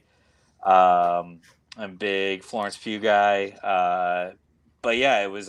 There was some scenes filmed in Boston, like the Prescott House on Boylston Street and the Gibson's House on Beacon Street, which I've actually toured before. My girlfriend, super into this movie, actually brought me to the Gibson House to tour it before I had even seen this movie. And that's just like, that is like one of those old school brownstone brick buildings in the Back Bay that was never, ever, ever renovated. And they just kept it exactly the way it was from the 1800s. Some like wealthy philanthropist family just kept it exactly locked into like 1870. And they filmed a couple things there, but they filmed a lot of the interiors for Little Women there, which is cool. But yeah, as far as a beer tie-in for this movie, this is certainly the most struggle. But there is a scene where Timothée Chalamet shows up drunk to a party in Paris. And a lot of the Parisian scenes were shot at the Arnold Arboretum in JP, kind of acting as faux Parisian gardens.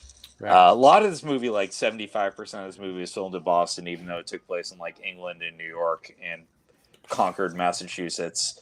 But anyway, you never see him actually drinking beer, but you do see him drinking out of a kind of ornate 1800s mug, and I would like to think that that's some kind of like low ABV brown ale, or I kind of picked this beer. There was a mild in there. There was a mild exactly. in there. Yeah, we'll go with that. Something under 5%. It might have been Brian Boak's mild. It might very well, because he's that old, isn't he? Right? No, he's not. No, he's not that old. And then, then my quintessential favorite movie filmed in Boston or its surrounding areas is the 2019 movie Knives Out. Oh, cool movie. Love that movie so much. Rain Johnson, someone that was someone that aspired to go to film school when I was like a senior in high school. Rain Johnson was one of my favorite directors growing up. I was not a huge fan of what he did before this movie with the new Star Wars or Last Jedi. Oh, am I getting political with that? Am I not supposed to get political? No, that's not political. It's not even controversial because most Star Wars fans would be like, "Yeah, you're right." But I mean, in my mind, he totally redeemed himself as a director with Knives Out. Yes. A lot of that was actually filmed in my hometown, which is probably why I put it as my number one there. I grew up in a town called Easton. It's on the map because there was like a wealthy, industrious family during both the World Wars that made most of the shovels for the wars. Shoveltown, yeah. I've been to the brewery. Yeah, so Ames Mansion, which was at least the exterior shots for most of the family in the movie, was the Ames estate, which is like maybe 300 feet away from Shoveltown Brewing in Easton, Massachusetts, which is cool because, growing up before they like filmed movies there and had a brewery there, that was just kind of a, I don't know, forgotten industrial parking lot where like kids would like smoke weed and drink beer after school. But yeah, Shoveltown is there now, and they filmed a movie at the Ames Estate. There's also two other scenes in the movie that I felt were significant for beer. There's a scene where Chris Evans' character, Ransom, drinks is at a restaurant table with Marta, who's like the protagonist female lead in the movie. And he's got 4 Cisco beers in front of him, another Massachusetts brand. Oh, yeah. I think it's funny that Ransom's supposed to be this, like, raised in comfort, kind of rich hoity-toity guy, and he's drinking beer that's supposedly based out of, like, a Nantucket brewery that's, like, owned by Budweiser, that's a multi-conglomerate. And then we also got Narragansett. He drinks that at a party scene later on in the movie. Did he crush it like Quint, though? No, unfortunately. I wasn't sure if Jaws would technically. Well, he didn't have to say it. All he had to do was just. Yeah. Did they copyright somebody squeezing a can? I mean, I like that Gansett still prints those vintage cans every summer, though. Man, that's when I want to buy Gansett. Just Gansett is different when you're out in New England coastal sunline with the sea breeze. There you go. 100%. Courtney Cordero just said Shutter Island too. Yep. Yeah, another one. Yep. There you go. All right, cool, awesome. L Beer Samurai, what are yours? I've got I picked so many. It was hard to make. My number 1 and number 2 were very easy. Setting a number 3 was hard because it was, expanding out of the Boston area.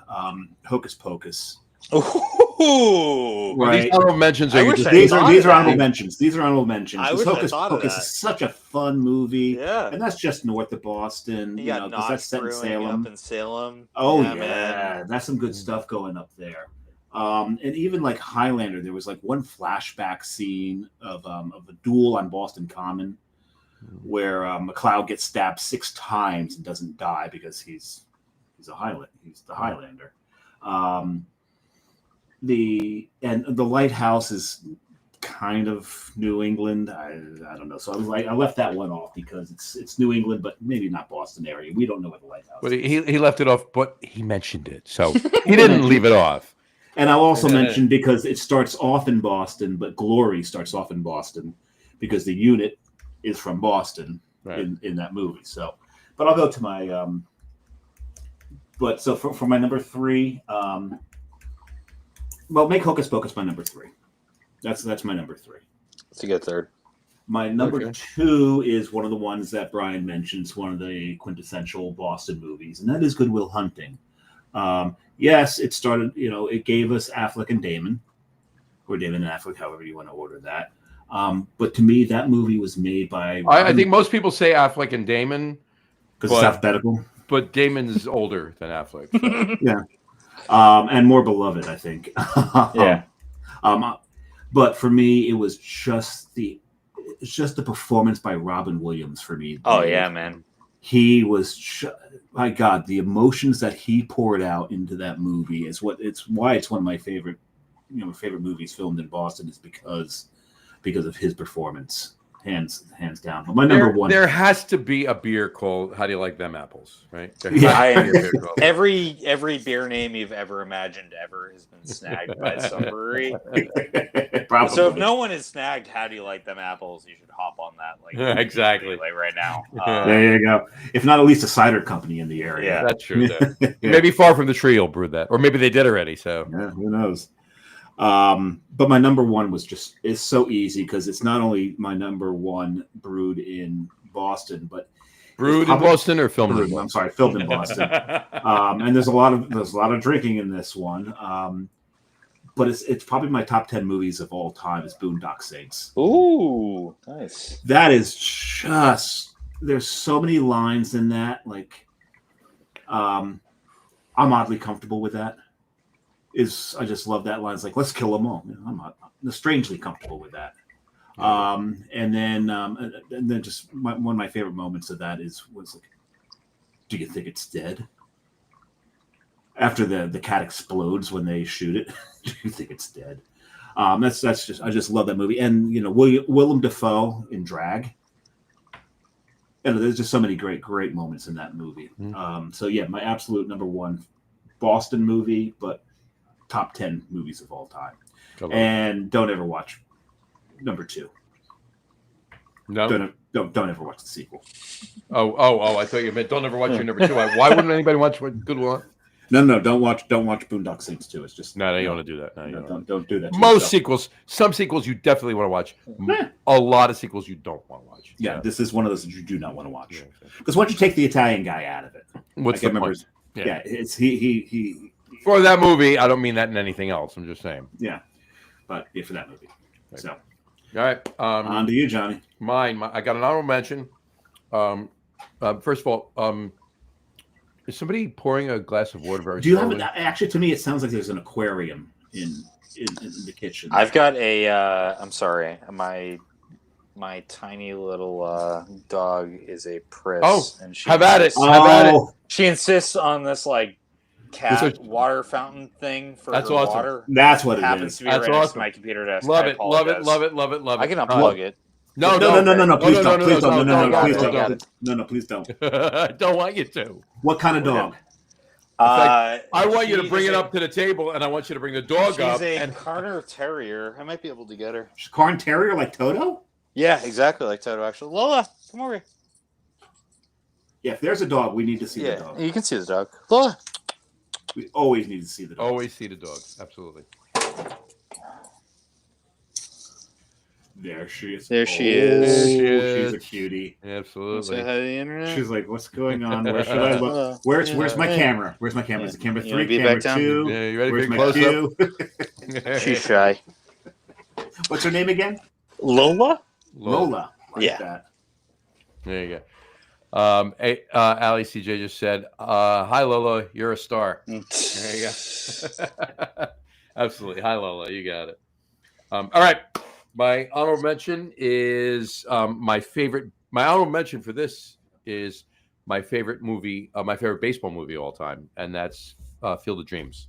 Nice. And only because, obviously, it's an honorable mention because, obviously, the majority of the movie is not filmed in Boston. No. But the scenes when Kevin Costner goes and first meets James Earl Jones, and takes him to a Red Sox game and then drops him off. Those scenes were all filmed in Boston. So, 100%. And they were all, so, well, at least the Fenway Park scenes were filmed in Boston. So. Before it gets too old, there is another Lola comment. Oh, yeah, I didn't even see it. There you go. Courtney Cordero just said, Lola is a showgirl. See what you did there again. I don't see yellow feathers in her hair. That's yeah, she's Courtney's a clever one. Yeah, Courtney's very clever. Okay, so my top three. We need her to write our stuff. We should actually. Yeah. Courtney, we're gonna get in touch with you after the show. We definitely got to get you on as the producer. There you go. Yeah, there you go. Anyway, number three. My number three is Brian's number three is Fever Pitch. Nice. There you go. Look, they filmed that entire movie on location. Mm-hmm. Jimmy Fallon's apartment was above Bova's. Mm-hmm. All right. Yep. So, I mean, that had me right there, right? Sansi, right? They filmed in front of there, and then just everywhere, and all the scenes at Fenway, and they were in the Commons filming scenes and everything that they did. Jimmy Fallon's barbecuing in Fenway Commons. Barbecuing in the totally Commons. You're not allowed to do. They can't do that in the Commons, right? Yeah, exactly. And definitely don't be barbecuing duck in the Commons. Well, it was you have to know Boston to get that joke. I know, but I love when he says like they're gonna arrest her, and she's stopping him at the end of the movie from selling his tickets, and she loves him, and she's pouring her heart out to him, and he says, "I gotta know, how is the grass? Is it spongy?" I know it's a campy movie, and I know it's not like your Academy Award winning or even nominated or even in the thought of it, but I love the movie. It's great. It's like for nothing else, but every damn scene was filmed all over the city. What a year for them to put that out too, right? But yeah, they filmed that movie before that all happened. They recut the end of that movie after the Red Sox won the World Series. Yeah. They recut that whole thing. It was just gonna end when he didn't sell his tickets. Would have been a very different movie if we've gone on like 20 years and the Red Sox never actually won the World Series, right? Yeah. But they are to this day the winningest World Series winningest team in whatchamacallit in this century. Yeah. They've won no other team has won 4 World Series in this century. They did. So but in any event, so there you go. So that's my number 3. My number 2, The Town. The Town's one of those movies that it doesn't matter what part of the movie it's on, when I find it, what's going on, it's going on. Right. That's it. Is that the M. Night Shyamalan Ding Dong one? No. It's the other one. It's stars Ben Affleck and Casey. Help me out. Brian. Affleck, thank you. I'm kidding. I know you're kidding. What's his name? Anyway, and it's filmed in Charleston, but there's a lot of scenes at the end of the movie around Fenway and everything else. Oh, one of my favorite character actors in that, Pete Postlethwaite. Okay, all right. And John Hamm's in the end of it too. He's the FBI director. Yeah, he's the FBI director. It's a really cool movie. It really is. It's one of it's one on my list of many that if it's on and I'm flipping around the channels, it stays on once I find it. And my number 1 is The Departed. I can watch that movie every day. I just can. My favorite thing about The Departed, and John and I were talking about this earlier, is the whole. It seemed like there was a contest amongst all the actors as to who could do the worst Boston accent in that movie. And I told him Alec Baldwin wins that one hands down. His was horrendous. It was his Boston accent in what's it called? 30 Rock. I find to be generally better than his Boston. It was better at 30. He perfected it by then. Yeah, right? So, and it might have been slightly exaggerated in the 30 Rock one, but I don't know. It just comes off. I really just think they were trying to outdo each other as to who could do the worst Boston accent. Yeah. Oh God! All the accents were just awful. Yeah, but there was one main character that didn't even try, and it was awesome. Jack Nicholson didn't give a shit. Because he's Jack. And the thing is, I think you could put another honorable mention in there for Boston area because this slips down into Rhode Island that had Jack in it, Witches of Eastwick. Yeah. Sure. I haven't seen that. But, that's you. Yeah, that's a fun one. But yeah, The Departed. It's one of those movies. I'm a big Scorsese fan, so most stuff that he does. One of my favorite Scorsese movies isn't even on the level of any of the other ones that everybody knows and everybody watches, and that's called After Hours. It was in '85. It was about a guy that who got kicked out of Bukowski's. No. It was in New York. It was in New York. It wasn't in Boston. But he's a guy, just this regular Joe that didn't ever take any chances. And he meets a girl in a cafeteria for lunch one day, and she says, "Come see me in Soho tonight." And he says, "Yeah, screw it. I'm going to take a chance." And he winds up getting. Long story short, he winds up not meeting her. There's a lot of shit that goes on. He winds up getting chased by a mob. It's a really surreal, really cool movie. Watch it. You ever see it? Yeah, After Hours. I'll check that out. 85. It's 40 years old at this point, but it's definitely and it's a Scorsese movie. And at the very end, Cheech and Chong are in it. Hell yeah! There's a sale. There's a sale right there. Brief little cameos. That's it, right? Kind of like Willie Nelson at the end of Beer Fest. It's Griffin. What's his name? Griffin Dunn, I think his name. It's Griffin Dunn. It's Patricia Arquette. Terry Garr's in it. John Hurd's in it. There's a lot of, it wasn't just like no names or whatever. It was, but in any event, yeah. But back to The Departed. Yeah, I just love that movie. And the fact of the matter that my number two, my number one, my number two, Ben Affleck. My number one, Matt Damon. My number three. My number three. My honorable mention, Field of Dreams. In the Fenway scenes, they were extras sitting behind James Earl Jones and Kevin Costner. Fenway. So tie-ins. Just tied it in. There you go. Anyway, there you go. All right, cool. I thought that was a good top three list. Dave's idea when we talked about it earlier. Yeah. It's good. Good show topic. Well, again, to this point, we've been doing this so long, we're running out of beer topics. Yeah. So I tried to tie it into beer some way or another. You did a better job than we did. This is show 227, and we've done a bunch of special shows too. So we're approaching like 250 shows over the last 5 years. So it's hard to keep a beer one. And Ali CJ just said, ask Brian about his Ben Affleck Halloween costume. Right? Oh man. So yeah, my partner and I did dress up as Ben Affleck and J-Lo for Halloween years back. Wait a second, which one were you? Did you have butt implants for it? I was the more low effort one. Oh, you weren't J-Lo. I showed up with a 4-pack kind of carrier holder for 4 Dunkin' Donuts coffees, and I had a cigarette in my mouth, and I looked stressed, and she went through way more effort than I did and bought the same fucking tracksuit as J-Lo, and this party we went to, she was upset because everyone knew exactly who I was, but no one put two and two together there. Even though she went. But it was funny. Yeah, it worked out. It worked out well. That's great. My hair was a little shorter back then. I definitely looked a little bit more Affleckian at that point in my life. Is that a technical term? Affleckian. Yeah. I like that. Affleckian. That's in the Boston English Dictionary. Boston to English Dictionary. Yeah, Affleckian. Yeah. Gotta love it. It's in the BOD. The BOD. Beer. I got a couple of Boston clips I want to throw at you really quick. Yeah, sure. Let's hear it.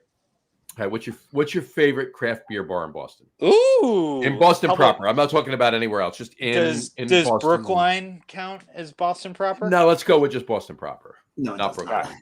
Boston proper. I'm gonna go Tip Tap Room. I was gonna say please don't say Yard House. I know you weren't gonna. No. Boston proper. I'm gonna say Tip Tap Room. Tip Tap Room. Yeah, 100% Tip Tap. I think they do a great job over there. Boston's a weird city for people that aren't from Boston, and that it's a city that's surrounded. I mean, most cities, I guess, are surrounded by other communities, but Boston's weird. There's peninsulas that are oh, this is Boston, but this is Brookline, or this is, Cambridge or Somerville. So if I were to say Boston proper, I'd say Tip Tap Room. If I could go slightly outside of Boston proper, within like a quarter of a mile, I would say Bukowski's, which is an institution to the Boston craft beer scene. All right. But yeah, I think Tip Tap Room does a great job over there. Fun stuff that you don't typically see in distro. Good local favorites. Good food. Cool area. That became mine after Sunset closed. Nice. Yeah. Rest in peace, man. Yeah. What and then Courtney Cordero just said, shout out Randall. Yeah. And also Kenmore rocks. Kenmore does rock. Yeah. I got to get over there. Randall's I haven't the bartender. The last time I was the last time I was in that space, it was lower depth. Yeah, so you should go, man. I got to get back there. Yeah, it's definitely slightly less craft beer focused than it used to be, but their burgers are kick ass. Yeah, well, as far as it being like a neighborhood bar, they always have a fun couple creative draft options that I gravitate towards. Some fun canned things. They do like burger specials late night. Yeah, that's one of my favorite bars. I love Kenmore. It's my time. It's my turn for bio break. Go for it. And I'll just ask you this: what's your favorite cocktail bar? Ooh, favorite cocktail bar right now is probably Birds of Paradise. Birds of Paradise have not been. Oh, you got to go, man! It's great. You're familiar with it, I take it, right? Yeah. It lives up to it. It's slightly less cheeky and slightly more like old school Americana cocktails, like a little bit more spirit forward, less kind of juices and all the stuff that we love about tiki, kind of gimmicky bullshit. Right. But yeah, also just really cool space. I love Speedway. Used to be like a horse stable, I believe.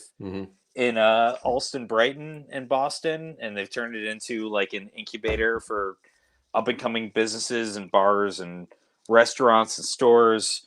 And yeah, they kind of occupy like the basement of one of these buildings, and it's like a weird romanticized 1950s and 60s airline themed bar. And yeah, I think they're doing some really creative, fun, spirit forward drinks over there. I'm a big fan. That's awesome. Yeah, definitely got to get up there. Yeah, I mean, I like Ward 8. Ward 8's fun. Yeah. Ward 8. Drink was fun. Drink's closed, right? Rest in peace. Yeah, that was like one of the bars that got me into all of this bullshit back in the day. Actually, drink was fun. Yeah. Drink was fun. J.M. Curly's. Every time I go there, I just have their deconstructed gin and tonic. But Ward 8, and especially their location too, right? Go up to dinner on the North End, go up, eat on Hanover Street, and walk down to Ward 8. Yeah. It's right there, so why the hell not? Right? So, and then I gotta pause that one more sec. I'm sorry. Yeah, go for it. I'll hold off on that. I'll ask Dave. We just said while you were away, and I'm actually going to go for a bio break too. Actually, when he gets back, so you can take over. I'll say mine.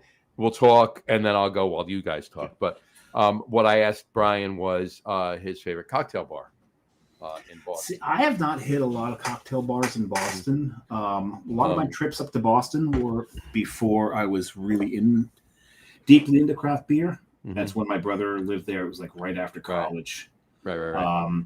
I mean, I can remember some of the bars we went to, but it was mostly beer, trying to find decent newer stuff beer. and everything else. Yeah, I mean, he just said Birds of Paradise, but mine is Ward 8. Drink was great. It's closed now. J.M. Curly's is cool, but there's limited. I like Ward 8. Ward 8 is mine. Like when I was visiting my brother. Actually, this one time I went after my brother had left. Talk about that. My bio break. There you go. Yeah, so you take your bio break now, but I remember. remember you call it a bio break. Yeah, well, I forget who coined that. We'll have to wait for John to get back. What's the most records for bio breaks taken on one episode? Probably 3. All right, cool. I Probably don't 3. feel bad that I did Oh, too. that one went for a while. But no, he was asking me about cocktail. I haven't really done a lot of the cocktails in Boston. I usually gravitate towards the beer. The only time I think I went to a bar that wasn't really for craft beer, I was with a couple of buddies, and they're closed now. But we went to, and this is such a schlocky place. We went to the Purple Shamrock. Oh man, yeah. Oh man, we had so much fun there because we got there early, so we had like a really good spot at the bar. So everyone had to come past us, so we like met everybody in the bar and just had a blast with them. And my buddy was a bartender in a New York bar, and when the bartender at Purple Shamrock found out that he was from New York, it just became a pissing match. Yeah. And I can't even tell you how he won because I don't want to say that on the air. But he wound up winning it. I'll tell you after we're done how he wound up winning this. Where when he said what he said, my friend said, "Can I have a bar rag?" The guy handed him a bar rag, and he just took it and threw it at him. He's like, "I'm throwing in the towel. You win. I'm done." But he was needling him the whole night. Like, if my buddy didn't finish his beer within like 5 minutes, he'd be like, "You want a nipple on that for that so you can nurse it for the rest of the night?" Oh, they were terrible. My friend claimed he was giving as good as he got. I'm like, bullshit. He tore you to shreds, man. Shreds. You were done. All right, I got one more on this hit parade here, and then we'll wrap it up. Favorite North End restaurant? Ooh. Damn. All right. I don't really go to the North End too often, to be honest. As someone that lives in Boston, not in the North End, I kind of consider the North End to be a lot of like touristy joints. No, and a lot of them are, but a lot of them aren't. So yeah. Can I look on a map real quick, or is that cheating? That's exactly what I'm doing right now. There's a spot I like. I just don't know if I'm going to be able to come up with it. I don't want to say. Let's see what we got. I'm trying to remember which one. I mean, I love Mike's Pastry, but that is going to be a complete. Well, let's keep it to food. We'll talk about pastries afterwards. There's a pizza place that I think is pretty good over here.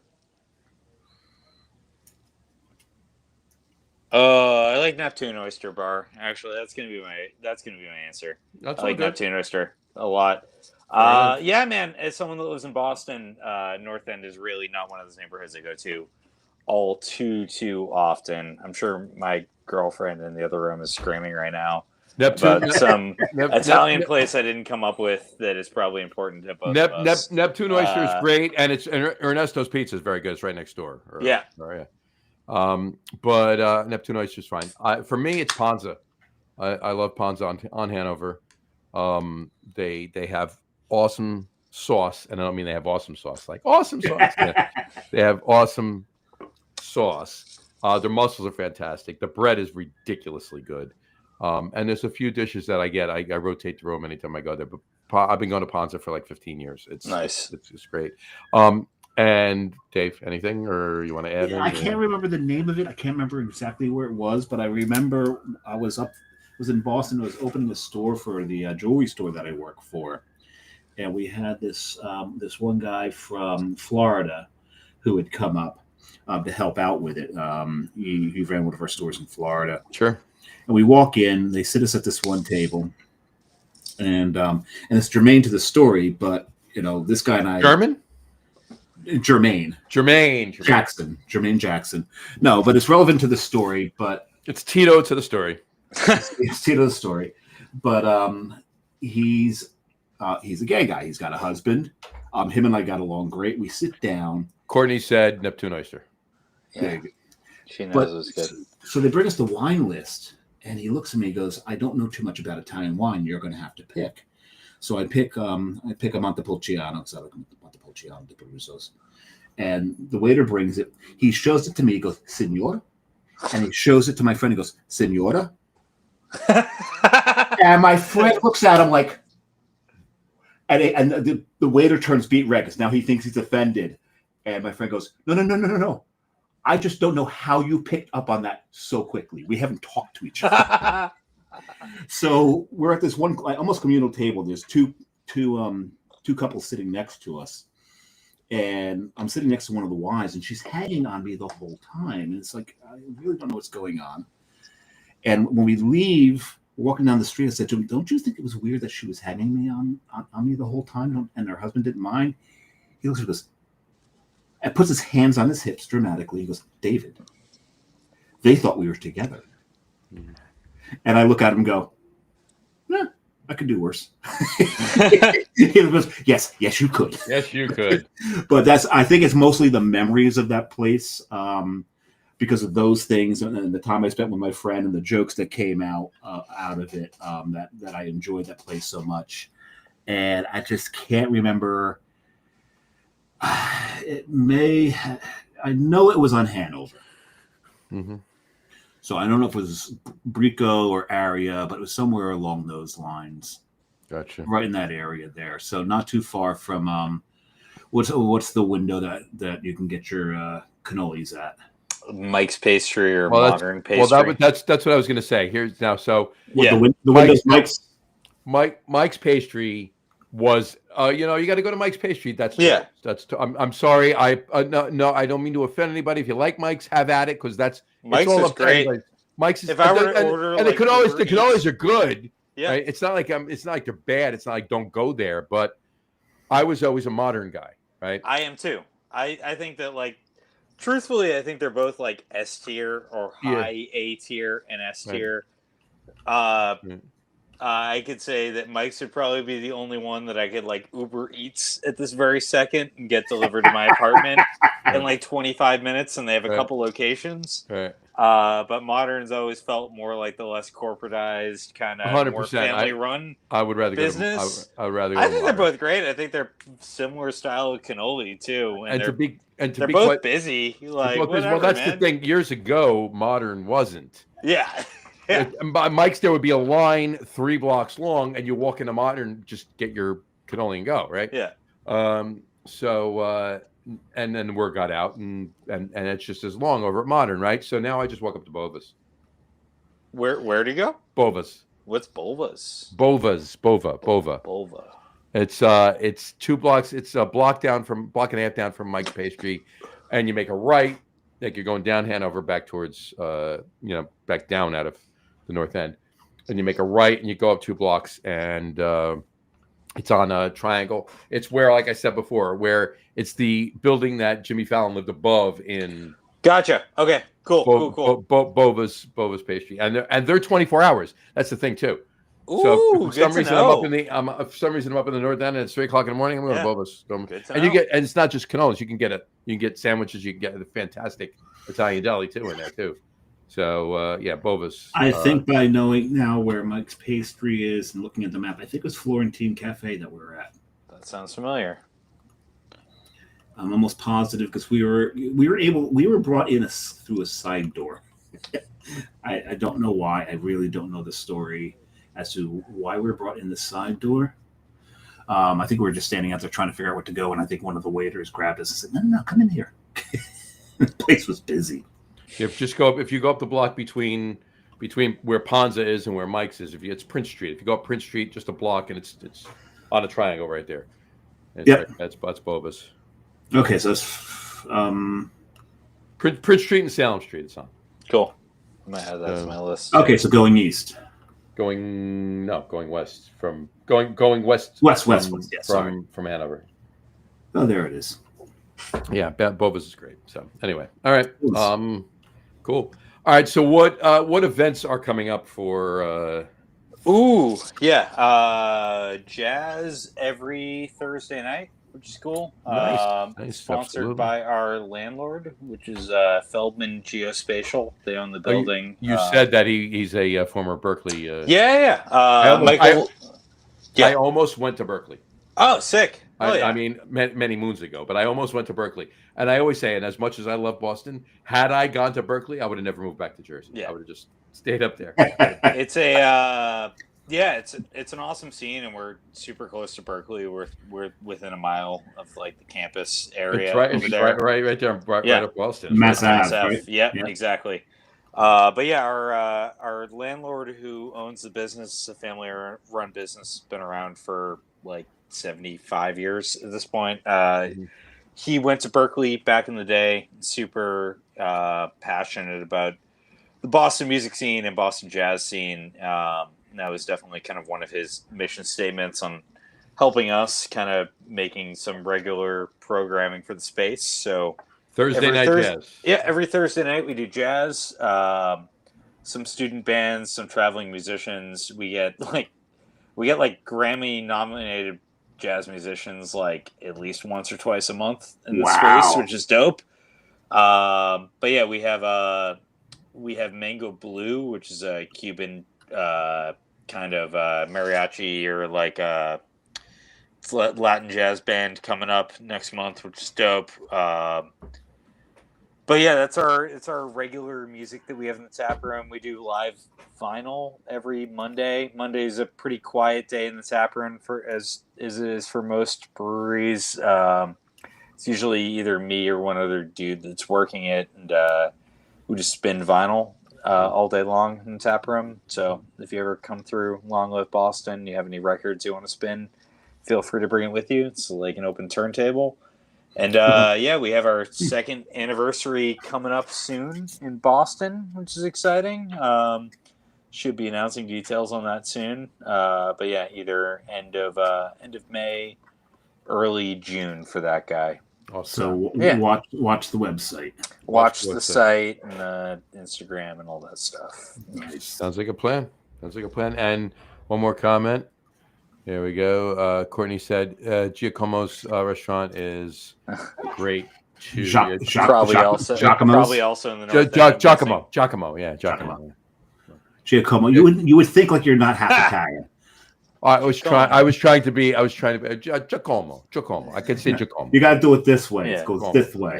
There you go. Giacomo. I'm not Italian, if you can tell. I was trying to fit the rest of the show that we were doing tonight. That's why I said it that way. But yeah, Giacomo's restaurant is great too. Yeah, Giacomo's is. I've only been once. It is very good. I've only been once. It was probably 8 years ago. Was the last time I was there, but the only time I was there. But yeah, I've had it. Look, there's a lot of really great places on the North End, and there's fantastic places, food wise, dessert wise, beer wise, drink wise, all over Boston. It's definitely one of my favorite cities. I'd say one thing about North End is you get us like pizza and Italian food snobs from the New York City area.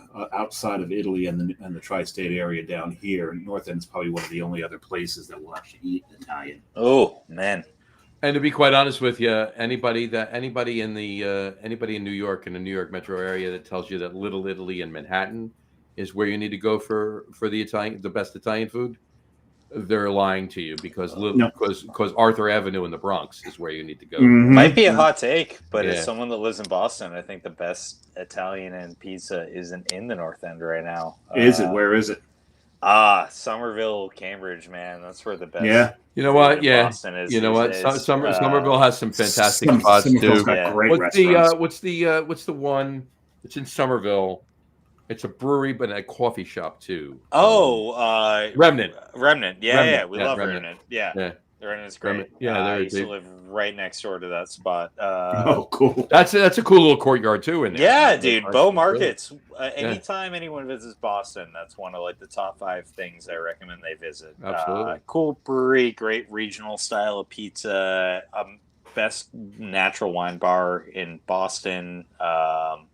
Cool pop-ups in general. If you like vintage and vinyl, that's all there. Yeah, Remnant's great. I love Remnant. Yeah, they're great. They're great there. Awesome. Cool. All right, Brian, don't go anywhere. I want to talk to you for a couple more minutes, but we definitely want to really thank you for coming. Thanks for having me. It's a lot of fun. That was great. And sorry that James couldn't join us tonight because that would have been cool. Yep. James being from the Providence tap room. Next time we would come on.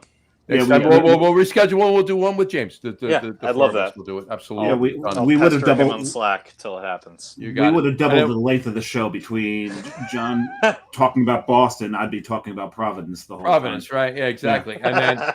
And then we'll talk about the what's the Italian? What's the block in Providence? Federal Hill. Man. Federal Hill. But what's the one the street? Well, there's actually two. There's actually the main block is. The main block is just an A, right? Yeah, it is. It's you're gonna. I'm gonna look really quick. Federal Hill. It's Atwell's. Atwell's. So Atwell's and Spruce has all the restaurants on them, but Atwell's is the one that crosses over. And it's not far away from Providence. No. Probably half a mile from less than that. Providence Beer Company, and Efren. Yeah. Well, Efren's right there, yeah, because you have the the market. And whatchamacallit moved out, and Buttonwoods moved in. Yeah. Yes. Yeah. Yep. Buttonwoods is like my second favorite brewery in Buttonwoods right now. We had Dylan and oh, damn it, I apologize. Morgan. We had Dylan and Morgan. We had Dylan Bruns and Morgan Snyder on the show last year. They were on. Buttonwoods to me has always been one of the most under the radar breweries in Rhode Island. Completely agree with you. I'd say they're one of the most like under the radar breweries in the country. I love what those guys do, man. And I was sad to hear they moved because the old space. I just love the eclectic. The old space was that old space. Yeah, in that old factory area. I love that look. That all the furniture looked like it had been picked up at the side. Yeah, man, it was all just like cobbled together. Yet it was cohesive amazing at the same time. But now here's the thing though. They moved from Cranston, right? Yeah. Yes. Yeah. Now, but the space that they took over was Revival Brewing. Revival. Who moved from Cranston, right? Yeah. But a different side of Cranston. Yeah. Right, but still Cranston though. My point being is there's another brewery in Cranston. Buttonwoods needs to look out because they're going to have to move so they can move. Just to create a filter for Cranston. Everyone's just moving like within 2 miles of each other. Right, Providence exactly. is so small. You gotta love it. And like I said, Efren's been on the show a few times, and he's a character. Oh, we gotta get Efren back on. He's a character. Look, there's so much great beer in Providence. There's so much great beer and a lot of other things in Boston. Yeah. Check. So no matter where you go, which of the two you go to, and hold on one second. Brian Boak just said his third beer is indeed Monster Mash. Of course. It's his 10% Russian Imperial Stout is what that is. Agent Jack No. Russian. It's just his Russian Imperial Stout. Oh, the straight up one. Straight up RIS. Yeah. So, but no matter where you go to, whether you go to Providence or you go to Boston, make sure you go to Long Live. In fact, go to Providence, then go to Long Live, and then go up to Boston and go to Long Live. So there Absolutely. You go. And as Brian said before, the beers are different. So there you go. So hit them both up. You're not gonna be. You'll get there's no redundancy, or maybe there's a little. But you'll get your unique check-ins on 100%. Yeah, exactly. Anything for the tip. Exactly. The tick, man. You gotta do it.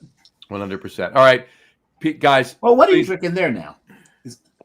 This is a sour double IPA from Hudson Valley. It's called. Oh yeah, they do great shit. Hudson Valley did a sour double IPA. No, big surprise. I know, right? Yeah, weird fucking adjunct. No, this is chocolate, chamomile tea, and cherry. It's called Bloom or Moob.